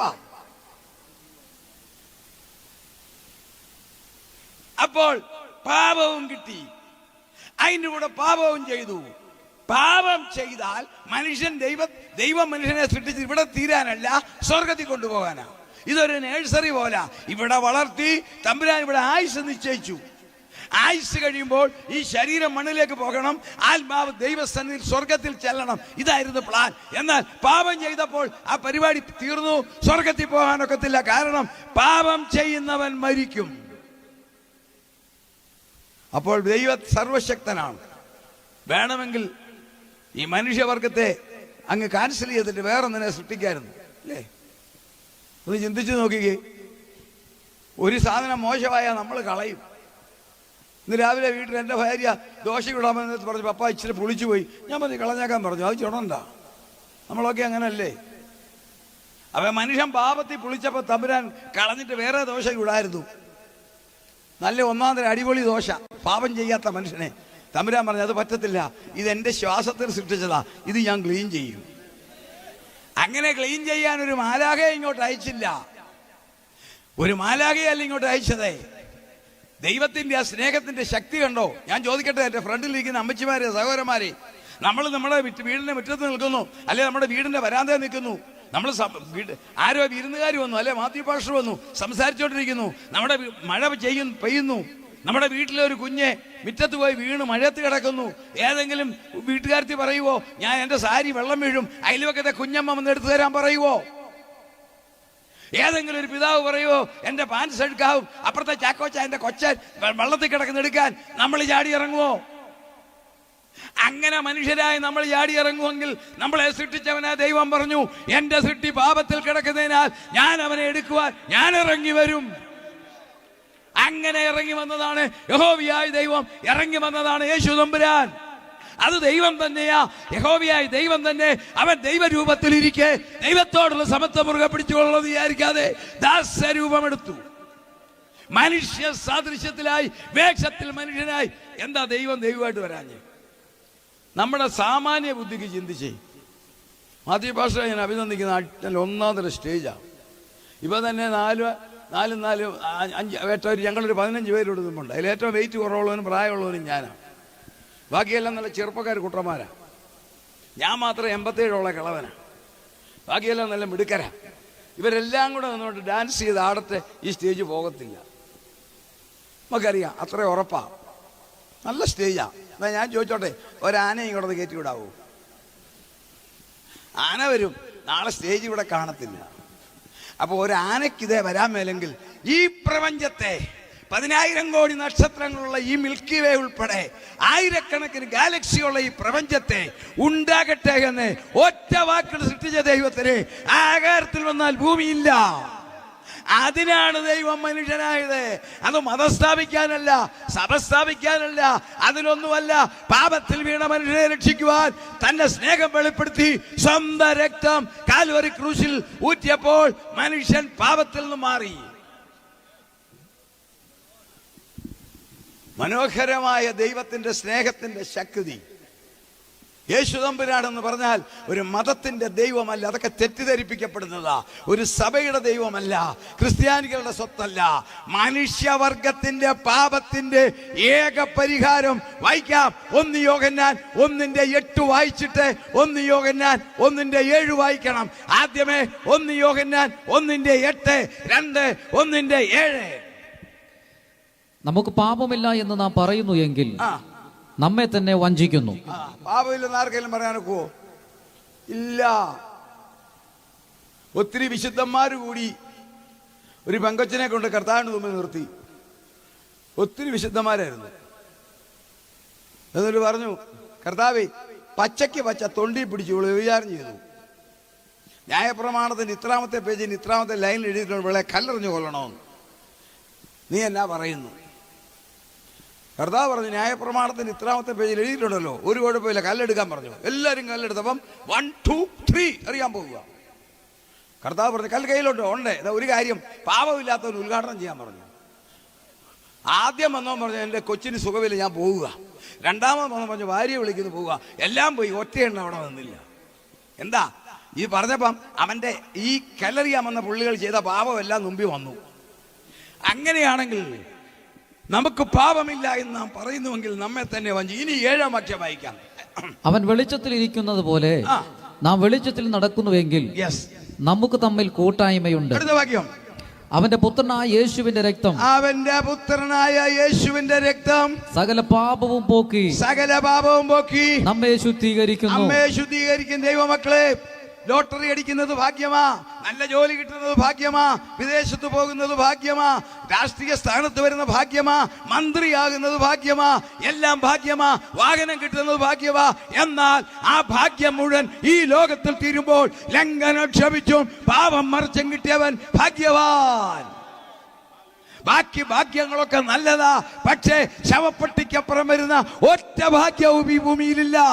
ഈ രാജ്യത്തിന്റെ പ്രധാനമന്ത്രിയായാലും, ഈ രാജ്യത്തിന്റെ മന്ത്രിയായാലും, ഇവിടുത്തെ സഭയുടെ അധിപനായാലും, കോടിക്കണക്കിന് സ്വത്തുണ്ടെങ്കിലും ഏവനും മരിച്ചു കഴിയുമ്പോൾ ഒന്നും പുറകെ വരത്തില്ല. എന്നാൽ യേശുവിന്റെ രക്തത്താൽ പാപക്കറ മാറിയാൽ ആ ഭാഗ്യം തുടങ്ങുന്നത് ഈ ലോക ജീവിതം തീരുമ്പോഴാണ്. അതാണ് കർത്താവിന്റെ ദൗത്യം. ഇന്ന് രാത്രി ഞങ്ങൾക്ക് പറയാനുള്ളത്, പാപത്തിന് ഒത്തിരി അടയാളങ്ങളുണ്ട്, അതൊന്നും പറയാൻ നേരമില്ല. പാപമുണ്ടോന്ന് അറിയാൻ ഒരൊറ്റ പരിപാടിയുള്ളൂ. നമ്മൾ ടെമ്പറേച്ചർ നോക്കത്തില്ലേ, BP നോക്കത്തില്ലേ? BP നോക്കാൻ നമുക്കറിയാം. BP നോക്കി ഡയസ്റ്റോളിക് സിസ്റ്റോളിക് BP നോക്കാൻ അറിയാമല്ലാത്ത കുഞ്ഞുങ്ങൾ പോലും ഇല്ല. വീടുകളെല്ലാം ഉണ്ട് അല്ലേ? 80 110 നോർമൽ. അതിൽ മേലോട്ട് പോയാൽ സംഗതി കുഴച്ചില്ല, ആംബുലൻസ് വിളിക്കണം. പാപമുണ്ടോ എന്ന് എങ്ങനെ അറിയാമെന്നറിയാവോ? ഒന്ന്, സമാധാനം കാണത്തില്ല, സമാധാനമില്ല, സംഗതി പാവമാണ്, സ്വസ്ഥതയില്ല, എവിടെ സംശയം, എവിടെയും ഭയം, എത്ര അധ്വാനിച്ചിട്ടും അങ്ങോട്ട് കയറി വരുന്നില്ല. നന്നാ താമസിച്ച കിടപ്പാൻ പോവും, കടനപ്രയം ഉപയോഗിക്കുന്നു, വ്യർത്ഥം. എന്താ? പാപമാണ്, പുറകിൽ തിന്മയുടെ ശക്തിയാ. സകല എത്ര അധ്വാനിക്കുന്നു, എത്ര പണം കൈ കയറി വരുന്നില്ലേ, എല്ലാം പോകുകയല്ലേ. എന്താ സുഹൃത്തെ? പാപമാണ്. കാരണം മറ്റൊരു ശക്തി ആ വ്യക്തിയെ കൺട്രോൾ ചെയ്യുക, തിന്മയുടെ ശക്തി. എന്നാൽ ഒരുവൻ ക്രിസ്തുവിലായാൽ അവൻ പുതിയ സൃഷ്ടിയായാൽ പാപത്തിന് ഒരു ബന്ധവുമില്ല. ലോകത്തിൽ ധനം കണ്ടില്ലെന്ന് വരാക്കാം, ലോകത്തിൽ ചെറിയ വീടായിരിക്കാം, പക്ഷെ ചെറിയ ഭവനമായിരിക്കാം, സൗന്ദര്യം കുറവായിരിക്കാം, അലങ്കാരം കുറവായിരിക്കാം, പക്ഷെ അവനൊരു വലിയ ഭാഗ്യമുണ്ട്. എന്നറിയാവോ? അവന്റെ ഏറ്റവും വലിയ ഭാഗ്യമാണ് എൻ്റെ സന്തോഷം. ഫിലിപ്പിയ ലേഖനം 3-ാം അധ്യായം 20-ാം വാക്യമാണ്, യേശുവിന്റെ രക്തത്താൽ പാപക്കറ ലഭിച്ചവർക്കുള്ള പരമഭാഗ്യം ഇവിടുത്തേതല്ല, ഇതെല്ലാം ഒരു ടോക്കണാ. വായിക്കാം, ഫിലിപ്പിയർ 3:20. നമ്മുടെ പൗരത്വമോ സ്വർഗത്തിലാകുന്നു. മതി, നമ്മുടെ പൗരത്വമോ സ്വർഗത്തിൽ. എന്താണ് അതിന്റെ ആ വാക്കിന്റെ അർത്ഥം? ഇവിടെ ഇരിക്കുന്ന എന്റെ പ്രേക്ഷകരെ, നിങ്ങൾക്കും എനിക്കും അല്ല ഇന്ത്യൻ പൗരത്വമുണ്ട്. നമ്മൾ ഇന്ത്യൻ പൗരന്മാരാ. എൻ്റെ പാസ്പോർട്ട് ഇന്ത്യൻ പാസ്പോർട്ടാ. ഞാൻ ഇന്ത്യക്കാരനാ, നിങ്ങളും ഇന്ത്യക്കാരാ. നമുക്കിവിടെ വോട്ടവകാശമുണ്ട്, നമുക്കിവിടെ ബാങ്കിൽ അക്കൗണ്ട് ഉണ്ട്, പഞ്ചായത്തിലോ മുനിസിപ്പാലിറ്റിയിലോ നമ്മുടെ പേരുണ്ട്, നമ്മുടെ വീട് നമ്മുടെ പേരിൽ ആധാരം ഇല്ലേ? ഇതൊക്കെ സത്യമല്ലേ? നമ്മൾ കര ഉടയ്ക്കുന്നത് നമ്മുടെ പേരില്ല, ബാങ്കിൽ കിടക്കുന്ന മുഴുവൻ നമ്മുടെ പേരില്ല, വേറെ ഒരുത്തരും എടുക്കത്തില്ല, ഒരു കുഴപ്പമില്ല. അപ്പം പൗരത്വം, ഇന്ത്യൻ പൗരന്മാർ വളരെ നല്ലത്. പക്ഷെ ഒന്ന് ഞാൻ പറയട്ടെ, ആർക്കാ പൗരത്വം? തോമസ് മാമനല്ല പൗരത്വം. എൻ്റെ ശരീരത്തിനേ ഉള്ളൂ പൗരത്വം, എൻ്റെ ആത്മാവിന് പൗരത്വം ഇവിടെ ഇല്ല. തെളിവന്ന, ഞാൻ മരിച്ചു കഴിയുമ്പം എല്ലായിടത്തെയും പേര് കിട്ടും. പഞ്ചായത്തിൽ നിന്ന് ആദ്യം പേരെടുത്ത് ദൂരക്കളയും, വോട്ടേഴ്സ് ലിസ്റ്റിൽ എടുത്ത് ദൂരക്കളയും. ശരിയാണോ? ബാങ്കിൽ കാശ് ഇടപെട്ട പോക്ക എടുക്കാനൊക്കത്തില്ല. മരിച്ചു കഴിഞ്ഞാൽ പോയി, നോമിനിയില്ലെങ്കിൽ വോട്ടേഴ്സ് ലിസ്റ്റിൽ നിന്ന് പേര് വെട്ടും, പഞ്ചായത്തിൽ നിന്ന് പേര് വെട്ടും, സഭയിൽ നിന്ന് പേര് വെട്ടും, ജോലി സ്ഥലത്ത് നിന്ന് പേര് വെട്ടും. ആർക്കാ?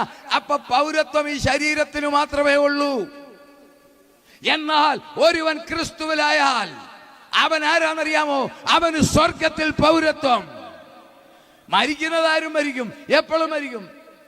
എനിക്ക് കഴിഞ്ഞ ആഴ്ചയിൽ ഒരു ഡോക്ടർ മരിച്ചു. എനിക്ക് അഭിമാനമുണ്ട്, ഞങ്ങളുടെ കുടുംബക്കാരനാണ്. നിങ്ങളൊക്കെ പേപ്പർ വായിച്ചു കാണും, ഞങ്ങളുടെ ഫാമിലിയാ. KM ചെറിയാൻ 10,000-കണക്കിന് ആളുകളുടെ ഹൃദ്രോഗം ഓപ്പറേറ്റ് ചെയ്ത് ദൂരെ കളഞ്ഞവൻ. പന്തമ്മാടമാടുന്നത് പോലെ ഹാർട്ട് മാറ്റിവെച്ച പുള്ളിയാ. മദ്രാസ്, ചെന്നൈയിലായിരുന്നു അദ്ദേഹത്തിന്റെ ആസ്ഥാനം. അദ്ദേഹത്തിന്റെ ഫാമിലി പേരിൽ ഞാൻ ഒരു ചെങ്ങന്നൂർ ഹോസ്പിറ്റലുണ്ട്. ഇത് പത്മശ്രീ കിട്ടിയ ആളാ. എന്തിനാ? കാർഡിയാക് സ്പെഷ്യലിസ്റ്റ്, ഹൃദയ വിദഗ്ധൻ, ഹൃദ്രോഗ വിദഗ്ധൻ. കുഞ്ഞുങ്ങൾ പന്ത് കളിക്കുന്ന പോലെ മനുഷ്യ ഹൃദയം കൈയാളിയവനാ. പക്ഷെ കഴിഞ്ഞ ആഴ്ചയിൽ ബാംഗ്ലൂർ ഒരു കല്യാണത്തിന് പോയി, കുഴഞ്ഞു വീണ ആള് പോയി. ഞങ്ങളുടെ കുടുംബക്കാരനാണ്. കഴിഞ്ഞ ഞായറാഴ്ചയായിരുന്നു ഫ്യൂണറൽ ചെന്നൈയിൽ. ഹൃദയം കയ്യാളിയ പുള്ളിയും ഈ ലോകം വിട്ട് കടന്നു പോകും. എല്ലാവരുടെയും ആയുസ് നമുക്കറിയാം. എന്നാൽ ആത്മീയനൊരു കാര്യമുണ്ട്, ശരീരം വിട്ടാലും അന്നേരം ആ ശരിക്കുള്ള പൗരത്വം കിട്ടുന്നത്. നമ്മുടെ പൗരത്വമോ സ്വർഗത്തിലാകുന്നു. അതിന്റെ തെളിവെന്താ? അതിനൊരു തെളിവ് കയ്യിലുണ്ട്. ഞാൻ ഇന്ത്യക്കാരനെന്ന് തെളിവ് എൻ്റെ ഇന്ത്യൻ പാസ്പോർട്ട് ഉണ്ട്, എൻ്റെ ആധാർ കാർഡ് എൻ്റെ കയ്യിലുണ്ട്. ഞാൻ ഇന്ത്യക്കാരനാ. സ്വർഗത്തിൽ പൗരത്വമുണ്ടെങ്കിൽ അതിന്റെ ആധാർ കാർഡുണ്ട്. സ്വർഗത്തിലെ ശക്തി പകർന്നിരിക്കും. ഇവിടെ പാടുന്നത്, പ്രവർത്തിക്കുന്നത്, പ്രസംഗിക്കുന്നത്, ആരാധിക്കുന്ന ശക്തി സ്വർഗത്തിലേതാണ്. അത് സ്വർഗീയ പൗരന്മാർക്ക് മാത്രം, വേറെ ആർക്കും ആ ശക്തിയില്ല. ആ ശക്തിയിലാണ് നമ്മൾ ജീവിക്കുന്നത്. അതാണ് പറയുന്നത്, എന്നെ ശക്തനാക്കുന്നവൻ മുഖാന്തരം. അറിയാവുന്നവർക്കത് പറയാം, എനിക്ക് സകലത്തിലും മതി. ഫിലിപ്പിയർ 4:13. ആ ശക്തിയുള്ളവർ, സ്വർഗത്തിൽ പൗരത്വമുള്ളവർ ഇവിടെ ഇരിക്കുമ്പോൾ ഇവന് കയറി വരാൻ ഒക്കത്തില്ല. കാരണം അവൻ നോക്കിക്കേ, ഈ ലോകത്തിൽ ആറ്റം ശക്തികൾ, ലോകത്തിലെ ധനവാന്മാരുടെ ശക്തി, ലോകത്തിന്റെ പോലീസായ അമേരിക്കയുടെ ശക്തി, വിപ്ലവത്തിന്റെ നാടായ റഷ്യയുടെയും ചൈനയുടെയും ശക്തി, ഓയിലിന്റെ നാടായ ഗൾഫുകാരന്റെ ശക്തി, സംസ്കാരത്തിന്റെ ലോകത്തിലെ ഏറ്റവും നല്ല സംസ്കാരമുള്ള ഇന്ത്യയുടെ ശക്തി, ഈ ശക്തികൾ, ശാസ്ത്രീയ ശക്തികൾ, രാഷ്ട്രീയ ശക്തികൾ, ഈ ശക്തികളൊന്നും കളിക്കാൻ ചെല്ലാത്ത ഒരു സ്ഥലമാണ് സാത്താന്റെ ശക്തി. അങ്ങോട്ട് ഈ കളി ഒന്നും നടക്കത്തില്ല. അവൻ ശക്തനാ. പക്ഷെ അവനെ പേടിയുള്ള ഒരൊറ്റ സ്ഥലമേ ഉള്ളൂ. അത് ആറ്റം ബോംബല്ല, അത് ചൈനക്കാരനെയല്ല, അവൻ ജപ്പാക്കാരനെയല്ല. അവന് പേടിയുള്ളത് സ്വർഗത്തിലെ ശക്തിയുള്ളവരെയാണ്. അതുകൊണ്ടാണ് യാക്കോസ്ലീഹ പറയുന്നത് പിശാചിനെ കണ്ട് ഓടലാന്നല്ല, പിശാചിനോട് എതിർത്തു നിൽപ്പീൻ, എങ്കിൽ അവൻ നിങ്ങളെ വിട്ടേച്ച് ഓടിപ്പോകും. അവന് നമ്മളെ ആ പേടി അറിയാവോ? കാരണം എന്നിലും നിങ്ങളിലും വ്യാപരിക്കുന്ന ശക്തി സർവശക്തനായ നിത്യനായ ദൈവത്തിന്റെ ചൈതന്യമാണ്. അതുകൊണ്ട് ആ ശക്തി ഇവിടെ ഉള്ളപ്പോൾ അവന് വരാൻ സാധിക്കത്തില്ല. 2 തെസ്സലോനിയർ 2:7 പറയുന്നുണ്ട്, നമ്മൾ എടുക്കണ്ട. അധർമ്മത്തിന്റെ മർമ്മം വ്യാപരിക്കുന്നു, തടസ്സപ്പെടുത്തുന്നവൻ വഴിയിൽ നിന്ന് മാറിപ്പോകും, അപ്പോൾ അധർമ്മം. അപ്പോൾ സ്വർഗത്തിൽ ടൈമായി. എന്തിനാ? തൻ്റെ മക്കളെ ചേർക്കാൻ. അത് ഞാൻ ഒടുവിൽ ഫോട്ടോഗ്രാഫ് സഹിതം ഉദാഹരണത്തിനാ കൊണ്ടുവന്നതിനോട് ഞാൻ സാധാരണ കൊണ്ടുപോകുന്നല്ല, ഇന്ന് എനിക്ക് ഓർമ്മ വന്നത് എടുക്കണമെന്ന്. കയ്യിലുണ്ട്, ഒടുവിൽ കാണിക്കാം. എങ്ങനെയായി പോയി കഴിഞ്ഞത്തെ ലോകം എന്നതാണ്. കർത്താവ് വന്ന് ഈ സഭ എടുക്കപ്പെടുന്നു. സഭയെന്ന് പറഞ്ഞാൽ പെന്തിക്കോസ്തുകാർ എടുക്കപ്പെടുന്നു, ഇന്നവരെന്നല്ല. രക്ഷയുടെ അനുഭവമുള്ള, വീണ്ടും ജനിച്ചിട്ടുള്ള, കർത്താവിൻ്റെ രക്തത്തിൽ പാപക്കറ മാറിയിട്ടുള്ള, നോക്കിക്കേ, വെറുതെ ഒന്നും കയറി പോകാൻ ഒക്കത്തില്ല. പാരമ്പര്യമോ കുടുംബമഹിമയോ പറഞ്ഞാലൊന്നും സ്വർഗത്തിൽ പോകാൻ ഒക്കത്തില്ല. അങ്ങനെ പറയാനായിരുന്നെങ്കിൽ നമ്പർ 1 ഞാനാ. എനിക്കറിയാം ഒരു പണിയും നടക്കത്തില്ല. സ്തോത്രം. സ്വർഗത്തിൽ പോകാൻ ഈ പണിയൊന്നും നടക്കത്തില്ല. കർത്താവ് തന്നെ പറഞ്ഞു, വീണ്ടും ജനിച്ചില്ല നീ കുഞ്ഞെ വരത്തില്ല. വീണ്ടും ജനിക്കണം, അവന്റെ കൽപ്പന അനുസരിക്കണം, വിശുദ്ധിയിൽ ജീവിക്കണം, ആത്മാവിൽ ആരാധിക്കണം, പാപത്തോട് പോരാടണം, കർത്താവിന് വേണ്ടി കാത്തിരിക്കണം, കർത്താവിന് വേണ്ടി പ്രവർത്തിക്കണം. അങ്ങനെയുള്ളവരെ ചേർക്കുവാൻ, അതാണ് തനിക്കായി കാത്തിരിക്കുന്നവരുടെ രക്ഷയ്ക്കായി അവൻ പാപം കൂടാതെ വരും. നിങ്ങളെല്ലാവരും ഈ കർത്താവിന്റെ ദാസന്മാരിവിടിരിക്കുന്ന എന്നെ വിളിച്ചവരല്ല എന്നെ നോക്കിയിരിക്കുക. ഞാൻ പറഞ്ഞു ഞാൻ 7:15 വരുമോ. ഞാൻ ഫോണിൽ ഇവരെല്ലാം മാറി മാറി വിളിച്ചു, ഒരു രക്ഷയില്ല. എന്നാ ഇവര് പാട്ടിനകത്താ. ഞാൻ ഇങ്ങ് വന്നു, വണ്ടി ഇങ്ങോട്ട് ഇറങ്ങിയപ്പോൾ അവർക്ക് മനസ്സിലായി ഞാനാ. കാരണം അവർ കാത്തിരുന്നു എനിക്ക് വേണ്ടി. ഞാൻ 7:15 വരുമെന്ന് പറഞ്ഞു, 7:15 വന്നു. ഇതുപോലെ കാത്തിരിക്കുന്ന ഒരു കൂട്ടരുണ്ട്. ഏതാ? കർത്താവ് വരാൻ. കർത്താവ് വരാൻ കാത്തിരിക്കുന്നവർ മാത്രം മലങ്കത്തെ കരയൊന്ന് ഉയർത്തിക്കേ. എനിക്ക് ഒത്തിരി വിശദീകരിക്കാനൊക്കെ സമയമില്ല. ഒരു കാര്യം എനിക്ക് സന്തോഷമുണ്ട്, ഞാൻ അത് വിശദീകരിക്കത്തില്ല, ഞാൻ പറഞ്ഞു വിടത്തേ ഉള്ളൂ. ഞാൻ ഏത് രാജ്യത്ത് ഏതോടെ പ്രസംഗിക്കാൻ പോയാലും ഇതുപോലെ ചെയ്തിട്ട് എൻ്റെ കൂടെ ഇരിക്കുന്ന ദൈവദാസന്മാരുടെയും ഇവിടെ അധികം ഒന്നും കാണാമല്ല, ഈ ഫ്രണ്ടിൽ പകുതി കാണാം. ഇത്രയും എൻ്റെ പ്രേക്ഷകരുടെ മുഖത്തോക്ക് ഞാനൊന്ന് നോക്കും. എന്തിനാണെന്നറിയാവോ? നിങ്ങളുടെ പ്രായം ഒന്ന് കണക്ക് കൂട്ടാനാണ്. കല്യാണാലോചനയൊന്നും എല്ലാ പണിയൊന്നും എനിക്കില്ല. എന്തെല്ലാം അഡ്ജസ്റ്റ്മെന്റ് എവിടെല്ലാം ചെയ്താലും ഒരു കുഴപ്പമില്ല. അല്പം മനഃശാസ്ത്രവും കണ്ണിൻ്റെ അടിയും കവിളും തമ്പുരാൻ തന്ന പല്ല്, ആ 2 നില കയറി മേടിച്ച പല്ലല്ല, തമ്പുരാൻ തന്ന പല്ലും കണ്ട പ്രായം അറിയാം. നിങ്ങളെ എല്ലാം കണ്ടിട്ട് എനിക്ക് വളരെ സന്തോഷം. എന്നാ അറിയോ? ഇതിനകത്തിരിക്കുന്ന ഒറ്റ എണ്ണത്തിനും പെട്ടി വേണ്ട. വചനപ്രകാരം ജീവിച്ചാൽ സ്വാഭാവിക മരണം ആർക്കും എപ്പോഴും സംഭവിക്കാം. എന്നാൽ വചനം പറയുന്നു, ലോകത്തിലെ രാഷ്ട്രീയ സംഭവം പറയുന്നു, ഇസ്രായേൽ വിളിച്ചു പറയുന്നു, ഈ തലമുറയിൽ എന്റെ കർത്താവ് ആകാശങ്ങളിൽ വരും, തേജസ്സിൽ വരും, ഞാനും നിങ്ങൾ രൂപാന്തരപ്പെടും. ആ രൂപാന്തരത്തെ കുറിച്ച് പറയാൻ സമയമില്ലാത്തതുകൊണ്ട് ഞാൻ എടുക്കുന്നില്ല. ഞാനും നിങ്ങളും രൂപാന്തരപ്പെടാൻ പോകുക. അതിനുള്ള സമയമായി. നോക്കിക്കേ, അത് കഴിയുമ്പോൾ മാറിക്കഴിയുമ്പോൾ മറ്റേ പുള്ളിയും വരും. ഇവിടെ നമുക്ക് എവിടെ ഭക്ഷണം ഉണ്ടെന്ന് വിചാരിച്ചു? നിങ്ങൾക്ക് എല്ലാവർക്കും ഇവിടെ ഭക്ഷണം ഉണ്ടെന്ന് സങ്കല്പിച്ചു. വൈകുന്നേരം ഭക്ഷണം കഴിച്ചു, അതിന്റെ വേസ്റ്റ് നമ്മൾ വിട്ടേച്ച് പോയി.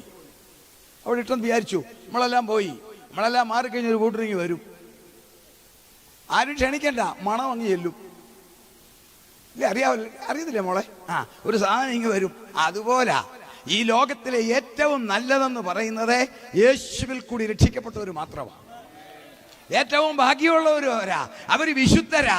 അവരെ ചേർത്ത് കഴിഞ്ഞാൽ ഇത് വേസ്റ്റാ. ആ വേസ്റ്റ് എടുക്കാൻ ഒരുത്തൻ എത്തിക്കഴിഞ്ഞു. അവൻ ഭരിക്കുമെന്ന് പറഞ്ഞില്ലേ? അതിന്റെ റിഹേഴ്സൽ മനോഹരമായി നടത്തി. ബുദ്ധിയുള്ളവർക്കറിയാം. ഈ പാട്ട് പാടുന്ന സഹോദരന്മാരെ ആ മോളും പാടി. അവർ ഓടിക്കയറി പാടിയതല്ല. എത്ര ദിവസം വീട്ടിൽ ഇരുന്ന് പാടി കാണും അല്ലേ? പാടിയില്ല, അതോ ആദ്യമാണ്. റിഹേഴ്സൽ കഴിഞ്ഞ 26-ാം തീയതി ഡൽഹിയിൽ കണ്ടില്ലേ? നമ്മുടെ രാജ്യത്തിന്റെ റിഹേഴ്സൽ. ഏതാ റിഹേഴ്സലായി? റിപ്പബ്ലിക് ദിന പരേഡ്. ഓടിയല്ല, മാസങ്ങൾക്ക് മുമ്പ് റിഹേഴ്സൽ. മാസങ്ങൾക്ക് മുമ്പാ റിഹേഴ്സൽ. നമ്മുടെ കുഞ്ഞുങ്ങൾ സ്കൂളിലോ ചർച്ചിലോ ഒരു സ്കിറ്റ് അങ്ങോട്ട് അവതരിപ്പിക്കുന്നത് എങ്ങനെയാ? റിഹേഴ്സൽ. വീട്ടിൽ റിഹേഴ്സൽ. എല്ലാത്തിനും റിഹേഴ്സൽ. പടിഞ്ഞാറൻ രാജ്യങ്ങളിൽ ചെന്നാൽ വിവാഹം അല്ല പ്രധാനം. നിങ്ങൾ യൂറോപ്പിലോ അമേരിക്കയിലോ ചെന്ന് നോക്കണം, വിവാഹമല്ല പ്രത്യേകത, തലേദിവസം റിഹേഴ്സലാണ്. ടിപ്പിക്കൽ വിവാഹം പോലെ വിവാഹം നടത്തേണ്ട അതേ സ്ഥലത്തെ നടത്തുന്ന ശുശ്രൂഷകൻ നടത്തുന്ന വേഷം വിട്ടു വരണം. മണവാളനും മണവാട്ടിയും വിവാഹ വേഷം ധരിച്ചു വരണം. തോഴ്മക്കാർ അതുപോലെ വരണം. ആ വിവാഹത്തിന് എങ്ങനെ മാർച്ച് ചെയ്യുന്നോ അതുപോലെ ചെയ്യണം. വിവാഹത്തിന് കൊടുക്കുന്ന അതേ സ്റ്റാൻഡേർഡ് ഭക്ഷണവും കൊടുക്കും. അപ്പൊ കല്യാണത്തിന് 3-2, റിഹേഴ്സലിനൊന്ന്, കല്യാണത്തിനൊന്ന്. റിഹേഴ്സൽ നോക്കിക്കേ, എതിർ ക്രിസ്തു വെളിപ്പെടാൻ പോകുന്നു. എന്താ? ഒന്നുകൂടെ വായിച്ചേ, വെളിപ്പാട് 13:7. അതാണ് റിഹേഴ്സൽ. വെളിപ്പാട് 13:7. വിശുദ്ധന്മാരോട് യുദ്ധം ചെയ്ത് അവരെ ജയിപ്പാനും അതിനധികാരം ലഭിച്ചു. അടുത്ത വാക്യം, സകല ഗോത്രത്തിന്മേലും സകല ഗോത്രത്തിന്മേലും വംശത്തിന്മേലും. ആ വാക്ക് നിങ്ങൾ ശ്രദ്ധിക്കണം. സകല ഗോത്രത്തിന്മേലും വംശത്തിന്മേലും ഭാഷമേലും ഭാഷമേലും ജാതിമേലും അധികാരവും ലഭിച്ചു. നോക്കിക്കേ, സകല ലോകത്തിലെ സകല ഗോത്രത്തിന്റെ മേൽ അവൻ അധികാരം. 6500 സംസാര ഭാഷ, 8-10 ലക്ഷം സംസ്കാരം. ധനവാൻ, ദരിദ്രൻ, സമ്പന്നൻ, ശാസ്ത്രജ്ഞൻ, ഭരണാധികാരി, സംസ്കാരക നായകന്മാർ, എല്ലാവരുടെ മേലെ അവൻ അധികാരം. സമൂഹത്തിലെ സകല പുള്ളികളെ അവൻ നിയന്ത്രിക്കാൻ സാധിക്കുമോ? റിഹേഴ്സൽ കണ്ടോ? വേറെ മാർഗത്തിൽ തെളിയിച്ചു. 2019 മുതൽ 2023 വരെ ലോകത്തിൽ തെളിയിച്ചു. നമ്മൾ തുണി കഴുകാൻ മേടിക്കുന്ന 501 സോപ്പുണ്ടല്ലോ പഴയത്, ആ സോപ്പ് അല്ലെങ്കിൽ ഒരു ടോയ്ലറ്റ് സോപ്പ്, നമ്മൾ കുളിക്കുന്ന ആ 30 രൂപയുടെ സോപ്പിന്റെ കൊമളയെ അതിജീവിക്കാൻ കെപ്പില്ലാത്ത ഒരു വൈറസ് കൊറോണ കുട്ടൻ എല്ലാത്തിനെയും ഒറ്റ കൊടക്കിഴി കൊണ്ടുവന്ന് നിങ്ങൾ കണ്ടോ? തെളിയിച്ചു തരാം. ഒറ്റ കൊടക്കിഴി കൊണ്ടുവന്നു. യാത്ര മുഴുവൻ കംപ്ലീറ്റ് നിർത്തിയോ? റോഡിൽ കൂടിയുള്ള കാൽനട യാത്ര പോലും തീർന്നോ? വേൾഡ് ഹെൽത്ത് ഓർഗനൈസേഷന്റെ ആ പ്രോട്ടോകോൾ അനുസരിച്ചാണ് ചെയ്തത്. ലോകാരോഗ്യ സംഘടന പറഞ്ഞു ഇത് പരക്കുന്നതാ, ശ്രദ്ധിക്കാൻ പറഞ്ഞു. റോഡിൽ കൂടെ പോകുന്നില്ലേ? എയർപോർട്ടുകൾ ശൂന്യമായോ? 2200 ഫ്ലൈറ്റ് പൊങ്ങുന്ന അറ്റ്ലാന്റയിലെ ജോർജിയയിലെ ജാക്സൺ ഇന്റർനാഷണൽ എയർപോർട്ട് മുതൽ ചെറിയ എയർപോർട്ടുള്ള നമ്മുടെ ഇന്ത്യയിലെ ജമ്മുവിലെ വരെ ശൂന്യം. റെയിൽവേ പാളത്തിൽ കൂടെ അനക്കമില്ല. പൊതുലോകത്തിൽ കൂടി ഒരു സൈക്കിൾ യാത്രക്കാരനുണ്ടായോ? യാത്ര നിർത്തിയോ? ഒരുവൻ കൺട്രോൾ ചെയ്യുവോ? ഒരു കൊറോണയുടെ പേരിൽ കൺട്രോൾ ചെയ്ത് കണ്ടോ? യാത്ര മുഴുവൻ നിന്നോ? തീർന്നില്ല. ആഘോഷങ്ങൾ മുഴുവൻ നിന്നോ? ഗെറ്റ് ടുഗദർ മുഴുവൻ നിന്നോ? ഒന്നിച്ചു കൂടുന്ന പരിപാടി നിർത്തിയില്ലേ? സകല മതങ്ങളുടെയും സെലിബ്രേഷൻസ് ആഘോഷങ്ങൾ നിന്നോ? വിവാഹ ആഘോഷം നിന്നോ? അനുഭവിച്ചവരല്ലേ നിങ്ങൾ ഞാനും. 1500 പേർ പങ്കെടുത്ത വിവാഹ ശുശ്രൂഷ ഞാൻ ആശീർവദിച്ചിട്ടുള്ളേ. അതേ സ്ഥലത്ത് 30 പേര് വന്നു ഒരു കല്യാണത്തിന്. 31ാമത് വന്നപ്പം എന്നോട് പറഞ്ഞ പോലീസുകാരനെന്ന് പറയാൻ കയറ്റിവിടാൻ. വിവാഹങ്ങൾ ഒതുങ്ങിയോ? നിങ്ങൾ ഞാനും അതിന്റെ ഭാഗമായില്ലേ ഈ ലോകത്തിൽ ജീവിച്ചപ്പം? തീർന്നോ? അതിഥികൾ ആരേലും വീട്ടിൽ വന്നോ? നമ്മൾ ആരുടെയും വീട്ടിൽ പോയോ? ആരേലും മരുന്നെന്ന് പറഞ്ഞാൽ ദേഷ്യം വന്നില്ലേ? വരാൻ കണ്ട നേരം. ശരിയാണോ? അളിയനെ ഇത് വന്നപ്പം വരാന്ത ചോറ് കൊണ്ട് കൊടുത്ത് ചോടിപ്പോയില്ലേ? പറ, നിങ്ങൾ പറ, സംഭവിച്ചോ? സകല കടകളും അടച്ചോ? എന്തോ ഒരു ഭീതി വന്നില്ലേ അമ്മാമേ? അന്ന് മേടിച്ച ചെറുപയർ ഇപ്പോഴും ഇരിപ്പില്ലേ? സംഗതി സത്യമാണോ ഞാൻ ഈ പറയുന്നത്? അല്ലെങ്കിൽ നിങ്ങൾ പറയണം. ഇതുകൊണ്ടൊന്നും ആയില്ല. പുറമേ കേട്ടാ മനോഹരം. അവന്റെ ശരിക്കുള്ള കോള് വന്നു. വേല എവിടാ? Work on home. ഓ, എന്നാ സന്തോഷമല്ലേ കേക്കാൻ. എവിടെയാ? Work on home. വീട്ടിൽ ഇരുന്ന് ജോലി ചെയ്യുക. പക്ഷെങ്കിൽ ലോകത്തിലെ സകല രാജ്യത്തിലൂടെ നിയമമുണ്ട്, ഒരാൾക്ക് 8 മണിക്കൂറേ ജോലി ചെയ്യാവുള്ളത്. വർക്ക് ഓൺ ഹോം എപ്പോഴാണെന്നറിയാവോ? രാവിലെ 6 മണിക്ക് തുടങ്ങും, കേട്ടോണം. വൈകിട്ട് 8 മണി വരെ. മണിക്കൂർ എത്രയായി? ഓർട്ടയുണ്ടോ? ഇല്ല. ഒരേ ഇരിപ്പേ. അവന്റെ ബുദ്ധി മുഴുവൻ ഊറ്റിയെടുത്തു. അവന് ഭാര്യയും കാണണ്ട, അവൾക്ക് ഭർത്താവിനെയും കാണണ്ട, മക്കളെയും കാണണ്ട. ശരിയാണോ? വർക്ക് ഓൺ ഹോംകാരെ ഒന്ന് ചോദിച്ചു നോക്കിക്കേ. ഞാൻ പച്ച പരമാർത്ഥം തുറന്നു പറയുക നിങ്ങളുടെ മുമ്പിൽ. എൻ്റെ മകൾ ചിക്കാഗോയിലുണ്ട്. ഞാൻ അന്ന് അവിടെ മേളത്തെ ഹോമിൽ, അവൾ മുറി വേല ജോലി, ഞാനും ഭാര്യയും താഴെ. അവൾ 7 മണിക്ക് കയറും ജോലിക്ക്. 8:30 ഞങ്ങളുടെ ബ്രേക്ക്ഫാസ്റ്റ്. എവളൊന്നും കഴിച്ചിട്ടില്ല. ഞാനും അപ്പനും അമ്മയല്ലേ. അവൾക്ക് കൊണ്ട് കൊടുക്കുന്ന ഞാനാ. ഏതാ? മീലത്തെ നില കയറണം. അതിന് ഭാര്യയ്ക്ക് പറ്റത്തില്ല. ഞാൻ കൊണ്ട് രാവിലത്തെ റൊട്ടിയും ഒട്ടയും കൊണ്ട് കൊടുക്കും. ഉണ്ടോ എന്നോ ഇവളിങ്ങനെ ലോകരാജ്യങ്ങളുമായിട്ട് ഇങ്ങനെ കണക്റ്റഡാ. ലോകത്തിൽ അവളുടെ ജോലിയാ 10-30 രാജ്യങ്ങളുമായിട്ട് സംഭാഷണങ്ങൾ കാര്യങ്ങൾ നടത്തണം. മുട്ടുസൂചി താഴെ വീണാനൊക്കത്തില്ല. ഞാൻ പതുക്കെ കൊണ്ട് കൊടുത്തു വെച്ചപ്പോൾ അതുപോലെ ഇങ്ങ് വരും. 12 മണിയാകുമ്പോൾ ഞങ്ങൾ ചോറുണ്ണാൻ ചെല്ലും. ഇവൾ അന്നേരം അതേ ഇരിപ്പാ. അന്നേരം ഞാൻ രാവിലത്തെ പ്ലേറ്റ് എടുത്ത് മാറ്റിയിട്ട് ഉച്ചക്കത്തെ ചോറ് കൊണ്ട് കൊടുക്കും. നടന്ന സംഭവമാ. വൈകിട്ട് 8 മണിയാകുമ്പോൾ പിന്നെ ഞാൻ സഹി കേട്ട് പറയും, അടവെണ്ണേ നിന്റെ സൂത്രം എന്ന് പറയും. ശരീരവും മനസ്സും ഒരുപോലെ തകർത്തെന്നറിയാവോ? അവൻ ഭരിക്കാൻ വരുമ്പോൾ സകലത്തെ 8 മണിക്കൂറൊക്കെ അങ്ങോട്ട് കളഞ്ഞിട്ട് അവൻ പറയുന്നത് വരെ അധ്വാനിപ്പിക്കാൻ സാധിക്കുമെന്ന് തെളിയിക്കുന്നതാണ് വർക്ക് ഓൺ ഹോം.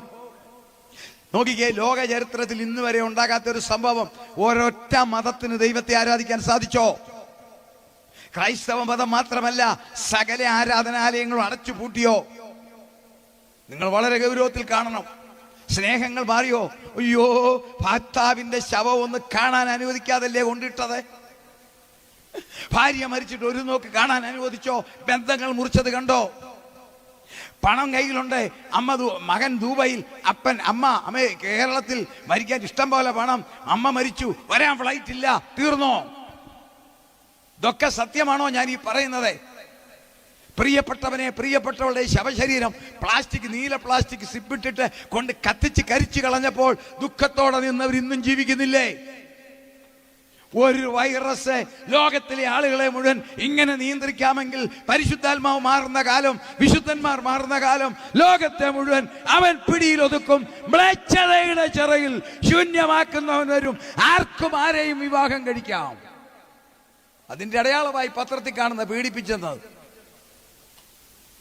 അവൻ വരാൻ പോകുകയാണ്. ഈ തലമുറയിൽ അവന്റെ വരവാ. ഒത്തിരി തെളിവുകളുണ്ട്. ഒന്നാമത്തെ തെളിവായി യുണൈറ്റഡ് നേഷൻസ് പറയുന്നു അടുത്ത തലമുറയ്ക്ക് ഒരു സമ്മാനം. ഇനിയും ബൈബിളിലെ തെളിവാ. നിങ്ങൾക്ക് ശവപ്പെട്ടി വേണ്ടെന്ന് ഞാൻ പറഞ്ഞതിന്റെ കാര്യം വേഗം ചിന്തിക്കും. ഇസ്രായേലിനെ കുറിച്ച് ചിന്തിക്കാൻ അധികം നേരമില്ല, അതുകൊണ്ട് എടുക്കുകയാണ്. ആ ഒരു കാര്യം എടുത്തിട്ട് സമയമുണ്ട് നമുക്ക് ബാക്കി കാര്യങ്ങൾ ചിന്തിക്കാം. മത്തായിയുടെ സുവിശേഷം 24-ാം അധ്യായം 1-ാം വാക്യം വായിക്കാം. മത്തായിയുടെ എപ്പോൾ കർത്താവ് വരും? ഒരു മനുഷ്യർക്ക് പറയാനൊക്കത്തില്ല. അതും പറഞ്ഞേക്കാം, ഇത്രാം ആണ്ട് ഇത്രാം മാസം കർത്താവ് വരും എന്ന് പറഞ്ഞാൽ അവൻ വ്യാജനാണ്. കാരണം പിതാവ് തന്റെ അധികാരത്തിൽ വെച്ചിരിക്കുന്ന സമയം പുത്രന് പോലും അറിയാൻ മേല. മർക്കോസിന്റെ സുവിശേഷം 13-ാം അധ്യായത്തിൽ വ്യക്തമായി 33-34 പറയുന്നുണ്ട്, കാലവും ടൈമും സ്വർഗത്തിലേതാ. അത് 2016 വരും, 26 വരും എന്നൊക്കെ പറഞ്ഞ് അത് പണമടിച്ചെടുക്കാൻ പറയുന്നതാ. പക്ഷെ ഒന്ന് പറയാം, ഈ തലമുറയിൽ വരും. വേഗം വായിക്കാം. മത്തായിയുടെ സുവിശേഷം 24-ാം അധ്യായം 1-ാം വാക്യം. യേശു ദേവാലയം വിട്ടു പോകുമ്പോൾ ശ്രദ്ധിച്ചാൽ നിങ്ങൾക്ക് ശവപ്പെട്ടി വേണോ വേണ്ട എന്ന് നിങ്ങൾ തന്നെ തീരുമാനിച്ചോണം. അയക്കാം. ശിഷ്യന്മാർ അവന് ദേവാലയത്തിന്റെ പണി കാണിക്കേണ്ടതിന് അവന്റെ അടുക്കൽ വന്നു. അവൻ അവരോട്, ഇതെല്ലാം കാണുന്നില്ലയോ? ഇടിഞ്ഞു പോകാതെ കല്ലിന്മേൽ കല്ല് ഇവിടെ ശേഷിക്കയില്ല എന്ന് ഞാൻ സത്യമായി നിങ്ങളോട് പറയുന്നു എന്ന് പറഞ്ഞു. കൊണ്ടുപോയി ദേവാലയം കാണിച്ചു. യഹൂദന്റെ ജീവിതത്തിന്റെ ഏറ്റവും വലിയ ഹരം അന്നും ഇന്നും ദേവാലയവും. നിന്റെ ആലയത്തിനെ കുറിച്ചുള്ള എരിവെന്നെ തിന്നു കളയുന്നതാണ്. അപ്പൊ 46 വർഷം കൊണ്ട് പണിത നല്ല സുന്ദരമായ ഒരു ദേവാലയം. കർത്താവിന്റെ ക്രൂശീകരണത്തിന്റെ തലേ ദിവസങ്ങൾ നടന്ന സംഭവം നമുക്കറിയാം. ഹോശന്ന പാടി കർത്താവ് ദേവാലയത്തിൽ കയറി. അപ്പൊ ശിഷ്യന്മാർ കാണിച്ച്, കർത്താവ് എന്നാ നല്ല വർക്കാ. എന്നാ അറിയാവോ? ഒരു കല്ല് എത്രന്നറിയാവോ? ഒരു കല്ല് 10 ടൺ. 1 ton 1000 kilo. അതാണ് 10000 കിലോയാണ് ഒറ്റ കല്ല്. അപ്പൊ അതിന്റെ വെയിറ്റ് നിങ്ങളൊന്ന് ഓർത്തോണം. കിഴക്കുവശം മുഴുവൻ സ്വർണം കൊണ്ട് ഇങ്ങനെ തകിടാ. 46 വർഷം കൊണ്ട് ഹെരോദാവും യഹൂദന്മാരെ പ്രീതിപ്പെടുത്താൻ പണം കൊടുത്തതാണ്. ഇത് കാണിച്ച് കർത്താവിനെ കാണിച്ചു. ഉടനെ വായിച്ചേ, യേശു ദേവാലയം വിട്ടു പോകുമ്പോൾ. വായിച്ചാട്ടെ. യേശു ദേവാലയം വിട്ടു പോകുമ്പോൾ ശിഷ്യന്മാർ അവന് ദേവാലയത്തിന്റെ പണി കാണിക്കേണ്ടതിന് അവന്റെ അടുക്കൽ വന്നു. അവൻ അവരോട്, ഇതെല്ലാം കാണുന്നില്ലയോ? ഇടിഞ്ഞു പോകാതെ കല്ലിന്മേൽ കല്ല് ഇവിടെ ശേഷിക്കയില്ല എന്ന് ഞാൻ സത്യമായി. ശ്രദ്ധിച്ചോ, കാലപ്പഴക്കം കൊണ്ട് പോകുന്നല്ല, ഇടിഞ്ഞു പോകാതെ കല്ലുമേ കല്ല് ശേഷിക്കത്തില്ല. കർത്താവ് പറഞ്ഞു, ഇടിഞ്ഞു പോകാതെ കല്ലുമേ കല്ല് ശേഷിക്കത്തില്ല. ശിഷ്യന്മാർക്ക് അത് കേട്ടപ്പോഴേ മനസ്സിലായി, ദേവാലയം പോവുക അതിന്റെ അർത്ഥം ലോകാവസാനമാണ്. അതുകൊണ്ടാണ് 3-ാമത്തെ വാക്യം. അവൻ ഒലിവുമലയിൽ ഇരിക്കുമ്പോൾ ശിഷ്യന്മാർ തനിച്ച് അവന്റെ അടുക്കൽ വന്ന്, അത് എപ്പോൾ സംഭവിക്കും എന്ന്, നിന്റെ വരവിനും ലോകാവസാനത്തിനും അടയാളം എന്ത് എന്നും പറഞ്ഞു തരണമെന്ന് അപേക്ഷിച്ചു. ശിഷ്യന്മാർ വൈകുന്നേരം യെരുശലേമിലായി, ഒലിവുമലയിലായി. അപ്പൊ ജനമില്ല. സ്വകാര്യമായിട്ട് ചോദിച്ചു, കർത്താവേ അത് എപ്പോൾ സംഭവിക്കും? ഞങ്ങൾക്കറിയാം യെരുശലേം ദേവാലയം പോകാൻ ലോകാവസാനമാണ്. നീ വരുമെന്ന് ഞങ്ങളോട് പറഞ്ഞു. ഞാൻ നിങ്ങൾക്ക് സ്ഥലം ഒരുക്കാൻ പോകുന്നു, ഞാൻ പോയി സ്ഥലം ഒരുക്കിയാൽ വീണ്ടും വരുമെന്ന് പറഞ്ഞു. ഇതിന് അടയാളം എന്താ? അവർ ചോദിച്ച 2 അടയാളമാണ്. നിങ്ങൾ പഠിച്ചാൽ മനസ്സിലാവും. 1, നീ എപ്പോൾ വരും. 2, യെരുശലേം ദേവാലയം എപ്പോൾ നശിക്കും. കർത്താവ് കൊടുത്ത 3 ഉത്തരവാണ്. 1, എൻ്റെ സഭയെ ചേർക്കാൻ ഞാൻ എപ്പം വരും. 2, ഞാൻ രാജാവായിട്ടെപ്പം വരും. 3, ഈ ദേവാലയം എപ്പോൾ തീരും. അതെല്ലാം ആ അധ്യായത്തിനുണ്ട്. അതിനകത്ത് പറഞ്ഞ അടയാളം നിങ്ങൾ കേട്ടുകൊള്ളുക. ഇനി ഒറ്റ കാര്യം മാത്രമേ ഞാൻ പറയുന്നുള്ളൂ. ഇപ്പോൾ 32-ാമത്തെ വാക്യം മുതൽ 5 പ്രവചനം കർത്താവിൻ്റെ 32-ാം വാക്യം മുതൽ ഉറക്ക വായിക്കുക. അത്തിയെ നോക്കി ഒരു ഉപമ പഠിപ്പിൻ. അതിന്റെ കൊമ്പ് ഇളതായി ഇല തളിർക്കുമ്പോൾ വേനലടുത്തു എന്ന് നിങ്ങൾ അറിയുന്നുവല്ലോ. അങ്ങനെ നിങ്ങൾ ഇതൊക്കെയും കാണുമ്പോൾ അവൻ അടുക്കെ വാതിൽക്കൽ വന്ന് തന്നെയായിരിക്കുന്നു എന്ന് അറിഞ്ഞുകൊള്ളുവിൻ. ഇതൊക്കെയും സംഭവിക്കുവോളം ഈ തലമുറ ഒഴിഞ്ഞു പോകയില്ല എന്ന് ഞാൻ സത്യമായി നിങ്ങളോട് പറയുന്നു. ആകാശവും ഭൂമിയും ഒഴിഞ്ഞു പോകും, എന്റെ വചനങ്ങളോ ഒഴിഞ്ഞു പോകയില്ല. അത്തിയെ നോക്കി നിങ്ങളൊരു ഉപമ പഠിപ്പീൻ.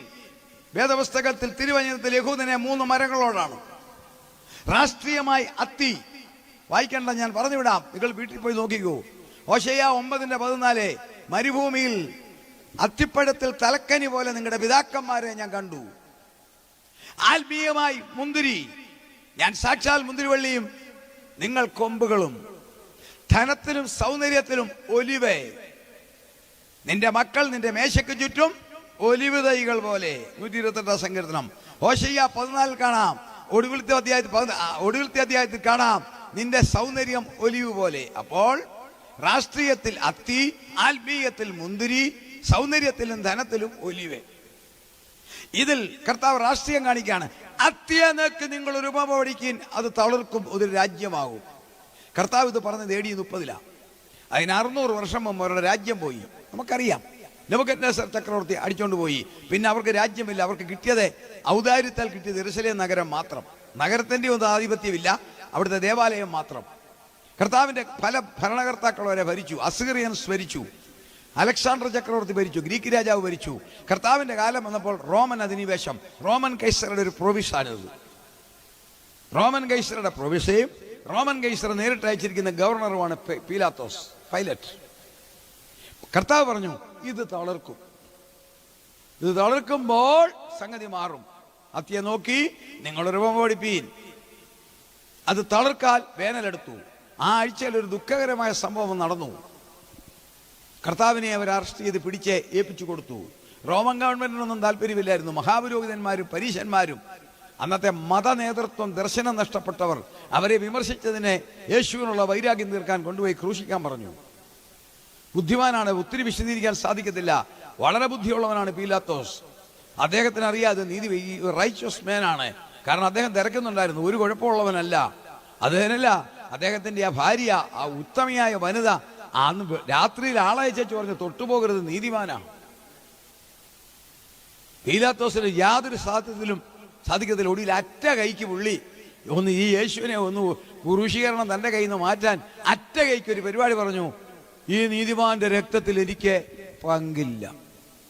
താഴെ നിന്ന മതഭ്രാന്തന്മാർ വിളിച്ചു പറഞ്ഞു, അവൻ നോക്കിക്കോട്ടെ, ഇതാണ് ഈ ശാപം ഏറ്റുവാങ്ങുക. അവന്റെ രക്തം ഞങ്ങളുടെ മേലും ഞങ്ങളുടെ മക്കളുടെ മേലും വരട്ടെ.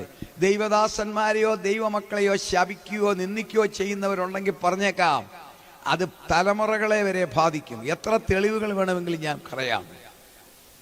അതിനി ഏത് സഭയിൽപ്പെട്ട ദൈവദാസന്മാരായാലും പുരോഹിതന്മാരായാലും പാസ്റ്റർമാരായാലും ബിഷപ്പന്മാരായാലും അച്ഛന്മാരായാലും അവർക്കെതിരെ ആവശ്യമില്ലാത്ത വാക്കുകൾ പ്രയോഗിച്ചാൽ അത് അപകടമാണ്. അവന്റെ രക്തം ഞങ്ങളുടെ മേലും ഞങ്ങളുടെ മക്കളുടെ മേലും വരട്ടെ. ചരിത്രത്തിന്റെ കറുത്ത പടവുകൾ 1800 വർഷം കുപ്പിപ്പാത്ര ചെതറിയതുപോലെ കേരളത്തിലെ കൊച്ചിയിലും മാളയിലും വന്ന് കിടക്കേണ്ട ഗതികേട് വന്നു. മാള എന്ന് പറയുന്നത് തൃശ്ശൂരിനടുത്തുള്ള സ്ഥലമാ. മാള മലയാളം വാക്കല്ല, എബ്രായ വാക്ക. അതിന്റെ അർത്ഥം എന്നാ അറിയാവോ? അഭയസ്ഥാനം. അതിനകത്ത് നിന്ന് ഈ മാള ഉണ്ടായത്. ലോകം മുഴുവൻ ചെതറി അലയുന്ന യഹൂദൻ എന്ന് പേര് കിട്ടി. ഞാൻ ആ ചരിത്രത്തിലേക്ക് ഒന്നും വരുന്നില്ല. ഒടുവിൽ കർത്താവ് പറഞ്ഞു, എന്റെ കാന്തയായ സഭയെ ചേർക്കുന്നതിന്റെ അടയാളം ഇത് തളിർക്കും. 1948 മെയ് 14 ചെതറിക്കിടന്ന രാജ്യങ്ങളെ ചേർത്തുകൊണ്ട് ലോകത്തിന്റെ നടുവിൽ ഇസ്രായേൽ വന്നു. അത്തി തളർത്തു, കൊമ്പിളതായി. എന്താ, ഇതുപോലെ ഇത്രയും ഡെവലപ്പ് ചെയ്ത ഒരു രാജ്യമില്ല. അതാ കൊമ്പിളതായി. ബുദ്ധിമാന്മാർ, ലോകത്തിലെ ഏറ്റവും വലിയ ബുദ്ധിമാന്മാരവരാ. ആറ്റം ബോംബ് മുതൽ കുഴിബോംബ് വരെ കണ്ടുപിടിച്ച പുള്ളികളാ. കുഴൽ കിണർ മുതൽ ആർട്ടിഫിഷ്യൽ ഇന്റലിജൻസ് വരെ കണ്ടുപിടിച്ചെങ്കിൽ ഒരു കാര്യത്തിൽ ബുദ്ധികേട് വന്നറിയാവോ? രക്ഷകനെ കണ്ടില്ല. അതുമാത്രം പറ്റി. സ്വന്തത്തിലേക്ക് വന്നു, സ്വന്തമായവരെ. ഇത് ഇന്നത്തെ നമ്മുടെ ആളുകൾക്ക് ഒരു കുഴപ്പമാ, എല്ലാത്തിനും എടുക്കരാ, പക്ഷെ കർത്താവിനെ കണ്ടിട്ടില്ല. പോയി സംഗതി അവിടെ പോയി. അവർ ക്രിസ്തുവിനെ ക്രൂശിച്ചു, തലമുറകളത് സഹിച്ചു, പക്ഷെ കർത്താവ് കളയത്തില്ല. ഞാൻ ഇസ്രായേലിനെ കുറിച്ച് പറയാൻ വന്നതാണ്. എങ്കിൽ ഒരു കാര്യം പറയാം. ഇന്നത്തെ ലോകത്തിലെ 198 രാജ്യമുണ്ട്. America, India, Japan, China. ഈ രാജ്യങ്ങളെല്ലാം കൂടെ ചേർന്ന് നിന്നാൽ അവനെ ഒന്നും ചെയ്യാനൊക്കത്തില്ല. എന്താ അറിയാവോ? ബൈബിളിലെ വാക്യമാണ്. വായിക്കാം. 135 സങ്കീർത്തനം 4 വാക്യം ഒരാൾക്ക് വായിക്കാം. യെരമ്യാ പ്രവചനം 31-35 വായിക്കാം. അത് വേദപുസ്തകമാണ്, ലോകരാഷ്ട്രീയമല്ല ഞാൻ പറയുന്നത്. വായിക്കാം, വേഗം വേഗം വായിക്കണം. 135 സങ്കീർത്തനം 4 വാക്യം. യഹോവ യാക്കോബിനെ തനിക്കായും ഇസ്രായേലിനെ തന്റെ നിക്ഷേപമായും തെരഞ്ഞെടുത്തിരിക്കുന്നു. യഹോവയുടെ നിക്ഷേപമാ. 5 പ്രത്യേകതകളുള്ളത്. അത് ഞാനിപ്പോ പറയുന്നില്ല. വേറെ ഒരു ജനതയ്ക്കും ഇല്ല പ്രത്യേകത. 5 ഓടിച്ചു പറഞ്ഞു വിടാം. ഇങ്ങനെ ജനിക്കാൻ സാധ്യതയില്ലാത്തടത്ത് ഉണ്ടായതാ. മൃതപ്രായന്റെ മക്കളാ. 1. 2, നമ്മുടെ കുഞ്ഞുങ്ങൾക്ക് നമ്മൾ പേരിടും. അച്ചാമ്മ, കുഞ്ഞമ്മ, തോമസ്, ചാണ്ടിക്കുഞ്ഞെന്നൊക്കെ ഇസ്രായേലിന് പേരിട്ടത് ദൈവമാ. ഉൽപ്പത്തി 32:28 നീ ദൈവത്തോട് മനുഷ്യരോട് മല്ല് പിടിച്ചതിനാൽ നിന്റെ പേര് ഇസ്രായേൽ. 3, പലസ്തീൻ എന്ന് പറയുന്നത് അവരുടെ സ്വന്തം നാടല്ല. അതെ, ഫെലിസ്തീനയുടെ നാടാ, കനാന്യരുടെ നാടാ, പക്ഷെ വാഗ്ദത്ത നാടാ. ഉൽപ്പത്തി 15:18 മുതൽ പറഞ്ഞു, നിനക്ക് ഞാൻ ഇത് തന്നിരിക്കുന്നു. 4ാമത്തെ പ്രത്യേകത, ഒരു ജനതയോടും പറഞ്ഞിട്ടില്ല ആലയം പണിയാൻ, നമ്മളോടും പറഞ്ഞിട്ടില്ല ദേവാലയം പണിയാൻ, ക്രിസ്ത്യാനിയോടും പറഞ്ഞിട്ടില്ല എന്റെ നിങ്ങളുടെ ശരീരമാ ദേവാലയം. ദേവാലയം പണിയുവാൻ കൊടുത്ത അധികാരം കൊടുത്ത ഒരൊറ്റ കൂട്ടർ ഇസ്രായേൽ. ഉൽപ്പത്തി 25:8 കാണാം, ഞാൻ നിങ്ങളുടെ നടുവിൽ നടക്കാൻ ദേവാലയം. 5, സ്വന്തം വിരൽ കൊണ്ടിരിച്ച ചട്ടങ്ങളും കൽപ്പനകളും കിട്ടിയ ഒരൊറ്റ ജനത ഇസ്രായേൽ. പക്ഷെങ്കിൽ എന്തു പറ്റി? എല്ലാത്തിനും ബുദ്ധിയാ, കർത്താവിനെ കണ്ടുമുട്ടിയില്ല. പക്ഷെ അവരെ കളയാനൊക്കത്തില്ല, കഴിച്ചു. കാരണം യഹോവയുടെ നിക്ഷേപം. 2, യെരമ്യാവ് 31-35 വായിച്ചേ. ഈ 198 രാജ്യങ്ങളും ഇസ്രായേലിനെതിരായിട്ട് നിന്നാൽ ഒന്നും നടക്കത്തില്ല. പിന്നാണോ ഈ ചെറിയ ഹമാസോ അല്ലെങ്കിൽ അങ്ങനെയുള്ള ഏതെങ്കിലും ഒരു സംഘടന? ഒന്നും നടക്കാൻ പോകുന്നില്ല. ഇസ്രായേലിനെ കുറിച്ച് പറയാൻ 15 മിനിറ്റേ ഉള്ളൂ. ഞാൻ ഓടിച്ചു വിടുകയാണ്. വേഗം സൂര്യനെ പകൽ വെളിച്ചത്തിനും, സൂര്യനെ കേട്ടോണം, ചന്ദ്രന്റെയും, അതേ സ്ലോ ആയിട്ട് പറഞ്ഞാലേ മനസ്സിലാകത്തുള്ളൂ. സൂര്യനെ പകൽ വെളിച്ചത്തിനും, ചന്ദ്രന്റെയും നക്ഷത്രങ്ങളുടെയും വ്യത്യസ്തതയെ രാത്രി വെളിച്ചത്തിനും രാത്രി വെളിച്ചത്തിനും നിയമിച്ചിരിക്കുന്നവനും കടലിലെ തിരകൾ അലറുവാൻ തക്കവണ്ണം അതിനെ ഇളക്കുന്നവനും. അമ്മാമ ഇരുന്ന് പാടും, അലകൾ കടലിൽ അടിച്ച. അലയെന്ന് കേൾക്കുമ്പോൾ നമുക്ക് പേടിയാ. എന്തിനാ അല ഉണ്ടാകുന്ന? കടലിൽ അല വെച്ചത് ദൈവത്തിന് എന്നോട് നിങ്ങളോടുള്ള സ്നേഹമാണ് കേട്ടോ. തിരമാല ഇങ്ങനെ പൊങ്ങും, തിരമാല ഉയരും, 7-8 അടി 10 അടി ഉയരുമ്പോൾ ആ ഉയരുന്ന ഫോഴ്സിൽ മേലോട്ട് പോയിട്ട് താഴോട്ട് പോവുകയില്ലേ? ഇതിനിടയിൽ കിട്ടാവുന്നിടത്തോളം ഓക്സിജൻ വലിച്ചെടുക്കും. ആ ഓക്സിജൻ കൊണ്ട് താഴോട്ട് ചെല്ലും. അവിടെ വെള്ളത്തിനടിയിൽ വറ്റ, അയല, മത്തി, ഉലുവ എല്ലാം കിടക്കുന്നു. അത് ജീവിക്കുന്നു. അങ്ങനെ അലയില്ലെങ്കിൽ അത് ജീവിച്ചില്ല. അത് അലയടിച്ചോണ്ട് അത് ജീവിച്ചോണ്ട് ഉച്ചയ്ക്ക് അമ്മാമ്മ മീൻ കൂട്ടി കറിച്ചത്. അപ്പൊ തിരയുടെ ഗുണം കണ്ടോ? നമ്മൾ ഇമാ പാടും അല്ലെ അയവാഴ്ച ആ തിരയെ നിയമിച്ചവനും. അടുത്ത വാക്യം, സൈന്യങ്ങളുടെ യഹോവ എന്ന നാമമുള്ളവനുമായ യഹോവ ഇപ്രകാരം അരുളി ചെയ്യുന്നു, ഈ വ്യവസ്ഥ എന്റെ മുമ്പിൽ നിന്ന് മാറിപ്പോകുന്നുവെങ്കിൽ ഇസ്രായേൽ സന്തതിയും സദാകാലം ഈ സിസ്റ്റം മാറുന്ന കാലം ഉണ്ടെങ്കിലേ ഇസ്രായേൽ മാറത്തുള്ളൂ. അതുകൊണ്ട് ആർക്കും അവനെ തൊടാനൊക്കത്തില്ല. അവനെ മുറിവേൽപ്പിച്ചാൽ പോകുന്ന ഗതികേടോടെ ഞാൻ ഒടുവിൽ പറയാം. നോക്കിക്കേ, അത്തി 948 തറുത്തു, ഇല തളർത്തു. ലോകത്തിന്റെ മുമ്പിൽ അവൻ വന്നു. അമേരിക്ക അല്ല, ഇസ്രായേലാണ് ലോകത്തിലെ ശാസ്ത്രത്തിന്റെ മുമ്പിൽ. നമ്മുടെ ഇന്ത്യ ഇന്നും പിടിച്ചു നിൽക്കുന്ന പ്രധാന ശക്തി ഇസ്രായേലിന്റെ സഹായവാ. നമുക്ക് കിട്ടുന്ന ആയുധങ്ങൾ അവിടെ നിന്നാ. നല്ലതല്ല. അത്തിയെ നോക്കി നിങ്ങളൊരു ഉപമ പഠിപ്പീൻ. കൊമ്പിളതായി, ഇല തളർത്തു. അപ്പോൾ വേനലെടുത്തു. മാവില പൊഴിയുമ്പോൾ വേനൽ വന്ന പോലെ. എന്താ വേനൽ? ഈ ലോകത്തിൽ അന്നു മുതൽ നടന്ന യുദ്ധം, പലസ്തീൻ സംഘർഷണം എന്ന് പറഞ്ഞാൽ ലോകത്തിലെ സകല ആളുകളെയും ബാധിച്ചതാണ്. ലോകത്തിന് വേനൽ, എന്നും അടി, എന്നും മഴക്ക്. അടുത്ത വാക്യം ഒന്ന് വായിച്ചു. ഇത് സംഭവിക്കുമ്പോൾ വായിച്ച 24:32 മറിച്ചോ? മത്തായി 24:32 ഇത് അത്തിയെ നോക്കി ഒരു ഉപമ പഠിപ്പിൻ. അതിന്റെ കൊമ്പ് ഇളതായി ഇല തളിർക്കുമ്പോൾ വേനൽ അടുത്തു എന്ന് നിങ്ങൾ അറിയുന്നുവല്ലോ. അങ്ങനെ നിങ്ങൾ ഇതൊക്കെയും കാണുമ്പോൾ അവൻ അടുക്കെ വാതിൽക്കൽ തന്നെ ആയിരിക്കുന്നു എന്ന്. അടുക്കൽ വാതിക്കൽ. സാധാരണക്കാരോർക്കും കർത്താവാന്ന്, കർത്താവല്ല. ഇവിടെ നിന്നുകൊണ്ട് ഞാൻ പറയുക അവൻ വാതിക്കൽ. ഞാനാണോ? വേറൊരാളല്ലേ? അവൻ അടുക്കൽ വാതിക്കൽ. ഇസ്രയേലാകുന്ന അത്തി തളർത്തത് മുതൽ പശ്ചിമേഷ്യയിലെ യുദ്ധമാകുന്ന ലോകത്തിന് വേനൽ അടിത്തെങ്കിൽ അവനെന്ന് പറയുന്നത് ഇംഗ്ലീഷിൽ വായിച്ചാൽ ഹി എന്നല്ല, ഇറ്റെ, മനുഷ്യനല്ലതേ, എതിർ ക്രിസ്തു ലോകത്തിന്റെ വാതിക്കൽ. അടുത്ത വാക്യം, അതാ നമ്മുടെ വിഷയം. അവൻ അടുക്ക തന്നെ ആയിരിക്കുന്നു എന്ന് അറിഞ്ഞുകൊള്ളുവിൻ. അടുത്തത്, ഇതൊക്കെയും സംഭവിക്കുവോളോ ഈ തലമുറ ഒഴിഞ്ഞു പോകയില്ല എന്ന് ഞാൻ സത്യമായി നിങ്ങളോട് പറയുന്നു. അടുത്ത വാക്യം, ആകാശവും ഭൂമിയും ഒഴിഞ്ഞു പോകും, എന്റെ വചനങ്ങളോ ഒഴിഞ്ഞു പോകയില്ല. ദൈവമക്കളെ, ഇതൊക്കെ സംഭവിക്കുവോളോ ഈ തലമുറ ഒഴിഞ്ഞു പോകത്തില്ല. തിരുവചനത്തിലെ പ്രവചനം പരിശുദ്ധാത്മാവിന്റെ ശക്തിയുടെ വെളിച്ചത്തിൽ പഠിച്ചാൽ കാണാം, രണ്ട് വിധത്തിൽ കാണാം. ഒന്ന്, ആ പ്രവചനം വിത്ത് ഇമ്മീഡിയറ്റ് എഫക്ട് നിറവേറും. യോനാ പ്രവചനം നിറവേറി, പിന്നെ ബാക്കി ഒന്നുമില്ല. എന്നാൽ മേജർ പ്രവചനങ്ങൾ 2 പ്രാവശ്യമായിട്ട് നിറവേറും. പ്രധാനമായി യെശയ്യാ പ്രവചനം മേജർ പ്രവചനമാണ്. യേശുവിനെ കുറിച്ച് 3 കാര്യങ്ങൾ പറഞ്ഞു, 2 കാര്യം നിറവേറി. യേശു കന്യക ഗർഭിണിയായി ഒരു മകനെ പ്രസവിക്കുമെന്ന് പറഞ്ഞു, നിറവേറി. യേശു ജനിക്കുന്നതിന് 700 വർഷം മുമ്പേ അവൻ രോമം കത്തിരിക്കുന്നതിന് മുൻപാകെ നിൽക്കുന്ന കുഞ്ഞാടിനെ പോലെ നിൽക്കുമെന്ന് പറഞ്ഞു. നമ്മൾ എല്ലാ സഭകളും ധ്യാനിക്കുന്നില്ലേ കർത്താവിന്റെ കഷ്ടാനുഭവം? അത് നിറവേറി.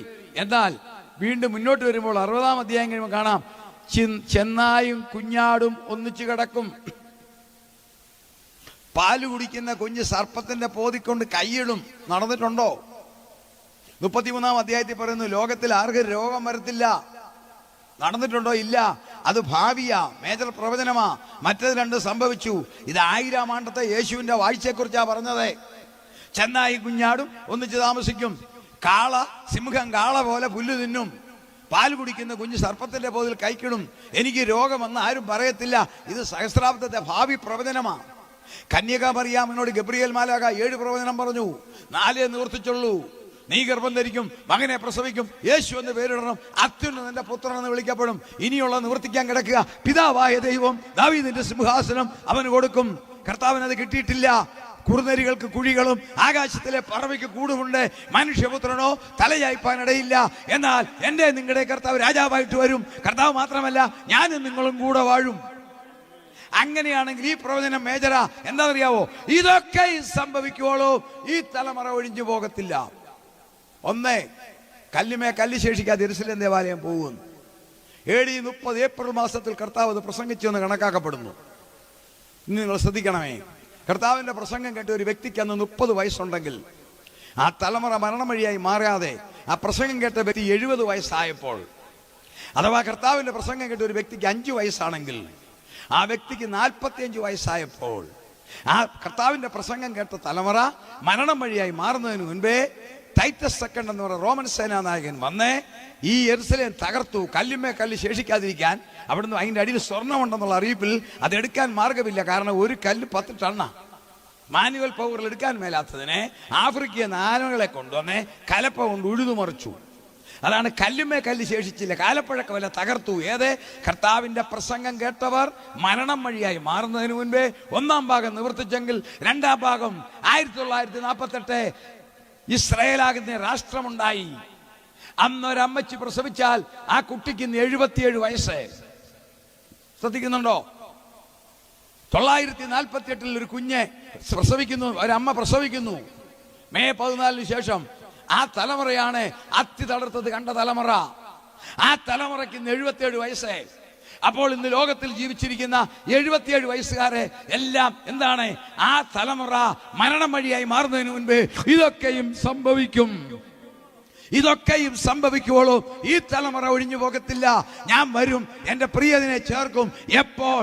അത്തി തളർത്തത് കണ്ട തലമുറ 77 വയസ്സിൽ നിൽക്കുന്നെങ്കിൽ അവർ മരണം വഴിയായി മാറുന്നതിന് മുൻപേ എന്റെ പ്രഭാഷണം കേൾക്കുന്നതിൽ 77 വയസ്സും കുറവുള്ളവർ ധൈര്യത്തോടെ എന്റെ കര ഉയർത്തിക്കേ.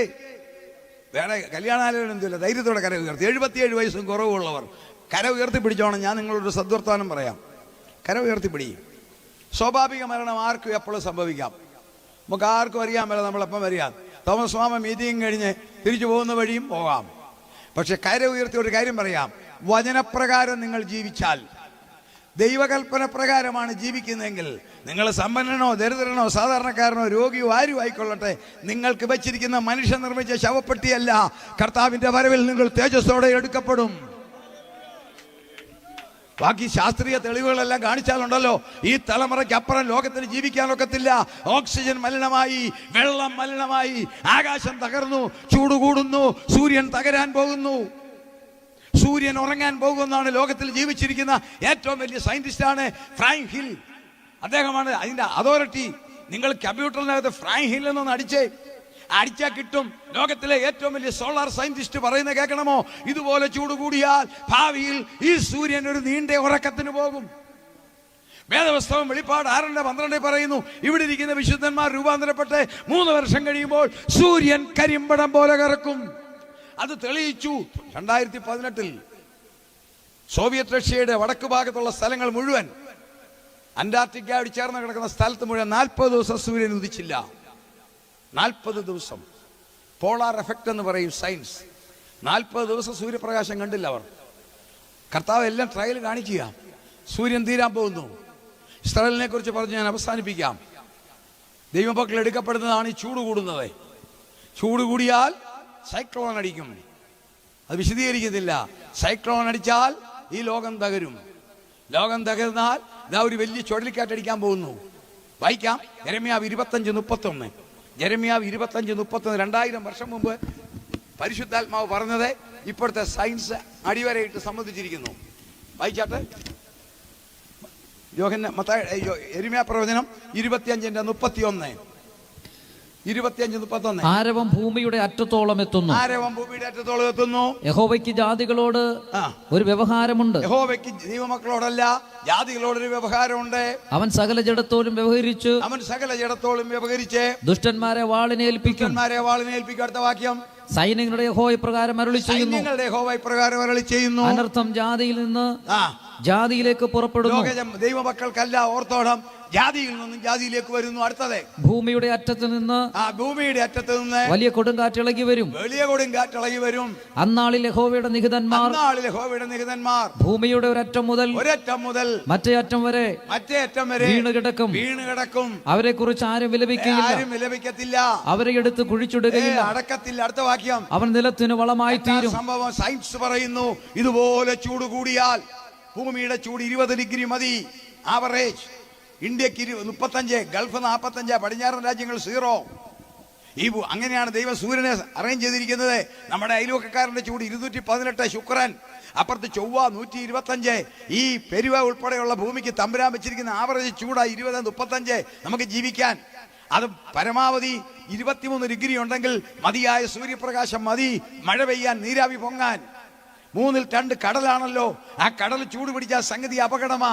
കടലിന്റെ ചൂട് ഇപ്പോൾ എത്ര കേൾക്കണമോ? 60-70 ഡിഗ്രി വന്നു കഴിഞ്ഞു. കടൽ 3 ഭാഗമാ.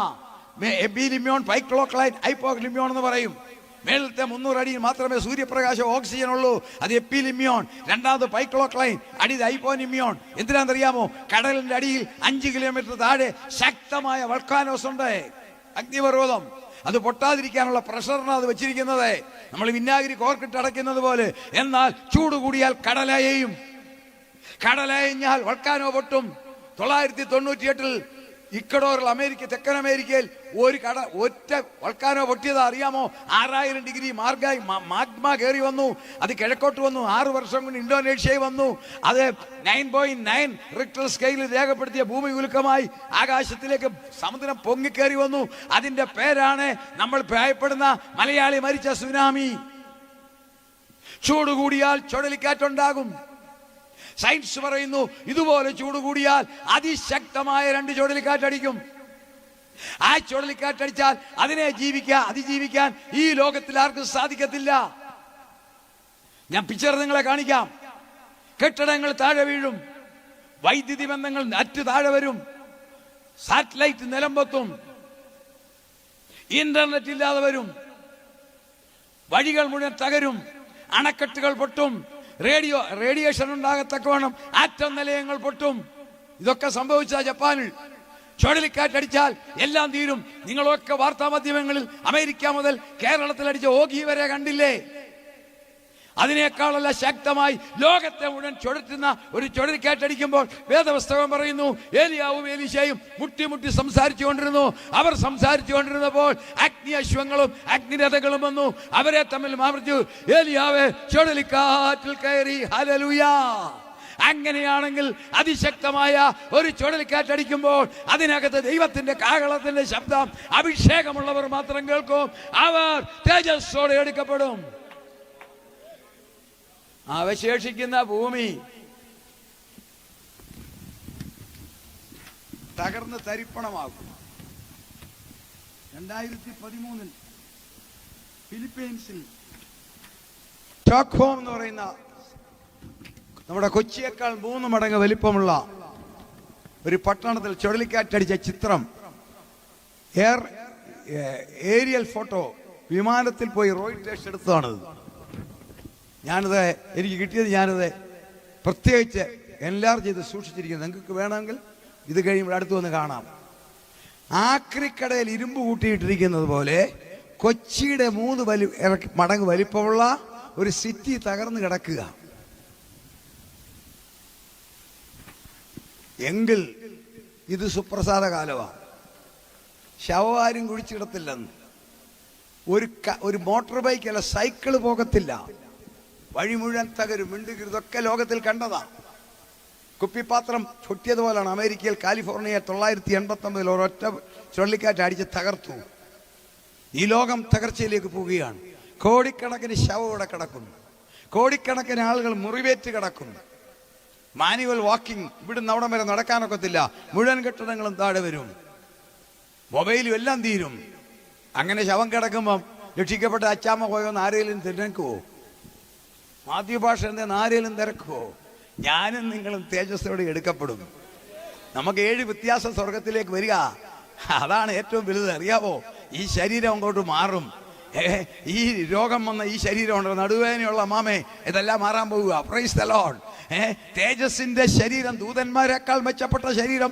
എനിക്ക് സന്തോഷം. സ്വർഗത്തിൽ പൗരത്വം, ദൂതന്മാർക്ക് പൗരത്വമില്ല, ഗബ്രിയേലിന് പൗരത്വമില്ല, മീഖായേലിന് പൗരത്വമില്ല. ഇവിടെ ഇരിക്കുന്ന പാവപ്പെട്ട കുഞ്ഞപ്പനും അന്നാമയ്ക്കും പൗരത്വം.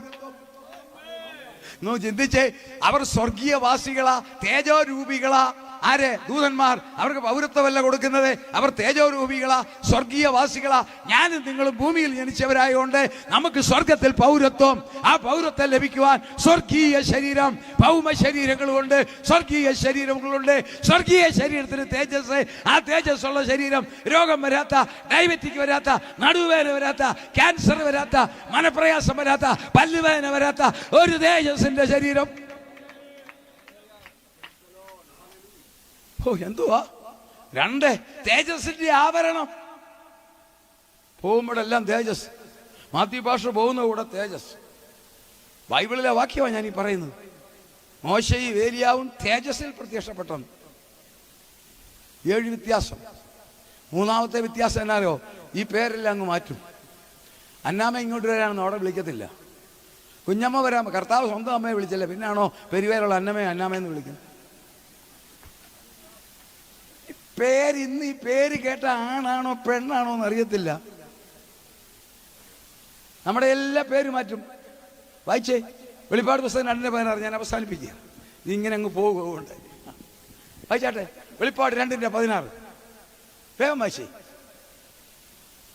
മാനസാന്തരപ്പെടുക, അല്ല ഞാൻ വേഗത്തിൽ വന്ന് എന്റെ വായിലെ വാളുകൊണ്ട് അവരോട് പോരാടും. അടുത്ത വാക്യം, ആത്മാവ് സഭകളോട് പറയുന്നത് എന്തെന്ന്. ലോക മനുഷ്യരോടല്ല, സഭയോടാ, ക്രൈസ്തവ സഭയോടാ, വിശ്വാസ സമൂഹത്തോടാ. പറഞ്ഞാട്ടെ, ചെവിയുള്ളവൻ കേൾക്കട്ടെ. ചെവിയുള്ളവൻ കേൾക്കട്ടെ. ജയിക്കുന്നവന് ഞാൻ മറിഞ്ഞിരിക്കുന്ന മന്ന കൊടുക്കും. അടുത്ത വാക്യം, ഞാൻ അവന് വെള്ളക്കല്ലും. ഉച്ചയോട് ഉറക്കെ വായിച്ചാ പാസ്റ്റർ ആ പേര്. ഞാൻ അവന് വെള്ളക്കല്ലും ലഭിക്കുന്നവനല്ലാതെ ആരും അറിയാത്തതും ആ കല്ലിന്മേൽ എഴുതിയിരിക്കുന്നതുമായ പുതിയ പേരും കൊടുക്കും. അന്നാമെന്ന് വിളിക്കത്തില്ല, ചാക്കോച്ചാന്ന് വിളിക്കത്തില്ല, ഒരു പുതിയ പേര് സ്വർഗത്തിൽ കിട്ടും. ആമേൻ. അതിന്റെ നിഴലാണ് യാക്കോബിനെ ഇസ്രായേലായിട്ട് മാറ്റിയത്. സാറായിട്ട് മാറ്റിയെങ്കിൽ എന്റെയും നിങ്ങളുടെ പേര് മാറ്റും. ഇവിടെ ഇട്ടിരിക്കുന്ന പേര് അവിടെ വിളിക്കത്തില്ല. ഈ പേര് നമ്മളല്ല, സ്വർഗത്തിൽ ഒരു പേര് കിട്ടും, സ്വർഗത്തിൽ തേജസ് കിട്ടും, സ്വർഗീയ ശരീരം കിട്ടും. ഇനിയുണ്ട് വ്യത്യാസങ്ങൾ, അവിടെ നിൽക്കട്ടെ. ഈ തലമുറയിൽ കർത്താവ് വരും. അതിന്റെ ഒരടയാളം കൂടെ പറഞ്ഞ് ഞാൻ അവസാനിപ്പിക്കേണ്ട സമയം തീർന്നു. ലോകരാജ്യങ്ങളെല്ലാം കൂടെ ചേർന്നാണ് ഇങ്ങനെ എതിർക്രിസ്തു വരാമിരുന്നെന്ന. ഈ തകർന്നു കിടക്കുന്ന ലോകത്തെ ഭരിക്കാൻ ഒരു രാഷ്ട്രീയ നേതാവിന് സാധിക്കത്തില്ല. കോടിക്കണക്കിന് ശവം കിടക്കും, കോടിക്കണക്കിന്. ഇവിടുത്തെ ഇന്റർനെറ്റും സിസ്റ്റവും അണക്കെട്ടും റെയിലും ട്രെയിനും പ്ലെയിനും റോഡും എല്ലാം തകരും. ആര് മാറ്റും? അന്നേരം പിശാച കയറി വരാൻ പോവുക. അവൻ വരണമെങ്കിൽ ഇസ്രായേലിനോടൊരു പരിപാടിയുണ്ട്. അത് ഇസ്രായേൽ പറഞ്ഞു. അങ്ങനെയാണ് അവൻ വരാനുള്ള കളവൊരുക്കുന്ന. ഒന്നേ, റാപ്ചർ എന്ന് പറയുന്ന കർത്താവിന്റെ വരവിലെ ആ അപകട നിമിത്ത ലോകരാഷ്ട്രങ്ങൾ തകർന്ന് തരിപ്പണമായപ്പോൾ ആ സമയത്ത് അവൻ വരും. സാത്താന്റെ അധികാരവും കൊണ്ട് എല്ലാം ക്രമീകരിക്കാം. കാരണം ഈജിപ്ഷ്യൻ മന്ത്രവാദികൾ അത്ഭുതങ്ങൾ ചെയ്തതുപോലെ ഇവൻ പിശാചാണ്. അത്ഭുതം ചെയ്ത് സാറ്റലൈറ്റ് പൊക്കി വെക്കും. എല്ലാം റെഡിയാക്കുമ്പോൾ അവർക്ക് ഇവൻ ദൈവമാണ്. കർത്താവ് യഹൂദന്മാരോട് പറഞ്ഞു, ഞാൻ എൻ്റെ പിതാവിന്റെ നാമത്തിൽ വന്നു, നിങ്ങൾ എന്നെ കൈക്കൊള്ളുന്നില്ല, മറ്റൊരുത്തൻ സ്വന്തം നാമത്തിൽ വന്നാൽ കൈക്കൊള്ളും. 2-3 മാസം മുമ്പ് ഇസ്രായേൽ പറഞ്ഞു കേൾക്കണമോ, ഞങ്ങളോട് ഇങ്ങനെ ചൊറിഞ്ഞു മാന്തി ഞങ്ങളെ ഇല്ലാതെ വന്നാൽ ആ കൈക്ക് ഞങ്ങളൊരു അടിയടിക്കാൻ പോവുക. അടിയുടെ പേര് ഞാൻ പറയാം. അവർ പറഞ്ഞതാ, ഞങ്ങളുടെ ഒരു സൂത്രം ഇരിപ്പുണ്ട്, ആ അടിച്ചാൽ ഈ ലോകത്തിന് എന്ത് പറ്റുമെന്ന് ഞങ്ങൾക്ക് തന്നെ അറിയാമല്ല, ഞങ്ങൾക്കും പറ്റും നിങ്ങൾക്കും പറ്റും. ആ സാധനത്തിന്റെ പേരാണ് സാംസൺ ഓപ്ഷൻ. എന്താണെന്നറിയാമോ? സാംസൺ ഓപ്ഷൻ ഒരു പേരിട്ടത് നമുക്കറിയാം. ഷിംഷോൻ ഒടുവിൽ കണ്ണ് കുത്തി പൊട്ടിച്ച് ഗസയിൽ കൊണ്ടിട്ടു ഇല്ലേ? ഒടുവിൽ അവന്റെ കണ്ണും പൊട്ടിച്ച് അവനെ കളിക്കാൻ ഓടി നിർത്തി. ഉടനെ ഷിംഷോൻ പറഞ്ഞു, എന്റെ ദൈവമേ, എന്റെ കണ്ണിന് പകരം കൊടുക്കാൻ നഷ്ടപ്പെട്ട ശക്തി ഒന്ന് തരണേ. ദൈവം കൊടുത്തില്ലേ? ആ 2 തൂണിലോട്ട് പിടിച്ചു ഒറ്റ ചായയിൽ ചായച്ചു. ആയിരക്കണക്കിന് ജനവും അവനും പോയി. അതിനെ ഓർമ്മയിലാണ് ഇവിടെ ഇരിക്കുന്ന പേരാണ് സാംസൺ ഓപ്ഷൻ. എന്താണെന്നറിയാവോ? അതിശക്തമായ പ്രതികാരദാഹമുള്ള അണുവായുധം. അമേരിക്കയ്ക്ക് പോലും അറിയാമല്ലോ അതിന്റെ കോൺസിക്വൻസ് എന്താണെന്ന്. അത്ര ശക്തമായ ഒരു സാധനം അവന്റെ കയ്യിലുണ്ട്. അവൻ പറഞ്ഞു, ഞങ്ങളെ ഇങ്ങനെ ചൊറിഞ്ഞു വന്നാൽ ഒടുവിലത്തെ അടിക്ക് ഞങ്ങളത് അടിക്കും. സഭ എടുക്കപ്പെടും, കർത്താവ് വരും, എടുക്കപ്പെടും, ഗതികെട്ടവരത് അടിക്കുമ്പോൾ അവൻ എന്താ വരും? ലോകവും എന്താ വരും? അപ്പോൾ എതിർ ക്രിസ്തു വരും. അപ്പോൾ എതിർ ക്രിസ്തുവിനെ അവൻ സ്വീകരിക്കും. എന്തിനാ? അവനെ ക്ലീൻ ചെയ്യാൻ പോവുകയാണ്. അവനെ നശിപ്പിക്കത്തില്ല. യാക്കോബ് ഗ്രഹത്തിന്മേലും ഇസ്രായേൽ ഗ്രഹത്തിന്മേലും കൃപയുടെ ആത്മാവിനെ പകരും. അവർ മനസ്സാന്തരപ്പെടണം. അത് നമ്മുടെ സിസ്റ്റമല്ല. നമ്മൾ സ്വർഗത്തിൽ പോയ ശേഷം മാത്രം. ഇത് സുപ്രസാദ കാലം, ഇത് രക്ഷാ ദിവസം. കണ്ണുകളടയ്ക്കാം. ഇന്ന് രാത്രിയിൽ ഞാനൊരു സഭയ്ക്കെതിരായി പറഞ്ഞിട്ടില്ല, ഒരു മതത്തിനെതിരായി പറയത്തില്ല. സംഭവിക്കാൻ പോകുന്ന കാര്യം പറഞ്ഞു. പക്ഷെ ഒരു സത്യം, ഒരു മനുഷ്യന്റെ ജീവിതം വിജയിക്കണമെങ്കിൽ സൃഷ്ടാവുമായി ബന്ധപ്പെടണം. ഈ ലോക ജീവിതം ഞാൻ പറഞ്ഞല്ലോ, KM ചെറിയാൻ പ്രശസ്തനായ ഹൃദ്രോഗ വിദഗ്ധൻ വരെ മരിച്ചു. ഞാനും നിങ്ങൾ നാളെ ജീവിച്ചിരിക്കുന്ന ഒരു ഉറപ്പുമില്ല. എന്നാൽ യേശുവിനെ രക്ഷകനായി സ്വീകരിച്ചാൽ ജീവിതം സമാധാനം, മരണത്തിന് ശേഷം പ്രമോഷൻ. മരണത്തെ ഭയപ്പെടേണ്ട കാര്യമില്ല. 2, സകല കഷ്ടങ്ങളിലും സകല പ്രയാസങ്ങൾക്കും ഉത്തരമായി യേശു വീട്ടിൽ കാണും. ഭാരമോ പ്രയാസമോ പ്രതികൂലമുള്ള സഹോദര, സാമ്പത്തിക ഞെരുക്കമുള്ള അച്ചായ, വളരെ വേദന സഹിക്കുന്ന മാമേ, ഇന്ന് രാത്രി പറയാം, കർത്താവ് നിന്നോടൊപ്പം ഉണ്ട്. നീ ഒന്ന് വിലപ്പെട്ടേ, ധൈര്യപ്പെട്ടെ. ലോകം വെറുക്കട്ടെ, ലോകം വിമർശിക്കട്ടെ, പരിഹസിക്കട്ടെ, ഒന്നും നോക്കണ്ട. ഞാൻ എൻ്റെ കർത്താവിനെ മുറുകെ പിടിച്ചിരിക്കുന്നു. ഈ കൃപ പ്രാപിക്കാത്ത ആരെങ്കിലും ഉണ്ടെങ്കിൽ ഈ തലമുറ, എതിർ ക്രിസ്തു വരുന്ന മൺവേൾ റോളർ വരുന്ന തലമുറയാണ്. ആ തലമുറയിൽ എതിർ ക്രിസ്തു തലമുറയിൽ അധികാരം എടുക്കും. വിശുദ്ധന്മാർ മാത്രം, അഭിഷേകമുള്ളവർ മാത്രം, യേശുവിനെ കേൾക്കുന്നവർ മാത്രം, അവന്റെ കൽപ്പന അനുസരിച്ചവർ മാത്രം, അവനെ ആരാധിച്ചവർ മാത്രം, വിശുദ്ധിയിൽ ജീവിക്കുന്നവർ മാത്രം എടുക്കപ്പെടും. വേറെ ആരും ആ കാഹളം കേൾക്കത്തില്ല. ഇന്ന് രാത്രിയിൽ ആർക്കെങ്കിലും സമർപ്പിക്കുവാൻ താല്പര്യമുണ്ടെങ്കിൽ നിങ്ങൾ സമർപ്പിക്കുക. എഴുന്നേറ്റ് നിൽക്കേണ്ട, കര ഉയർത്തിയാൽ മതി. ഞാൻ പ്രാർത്ഥിക്കും.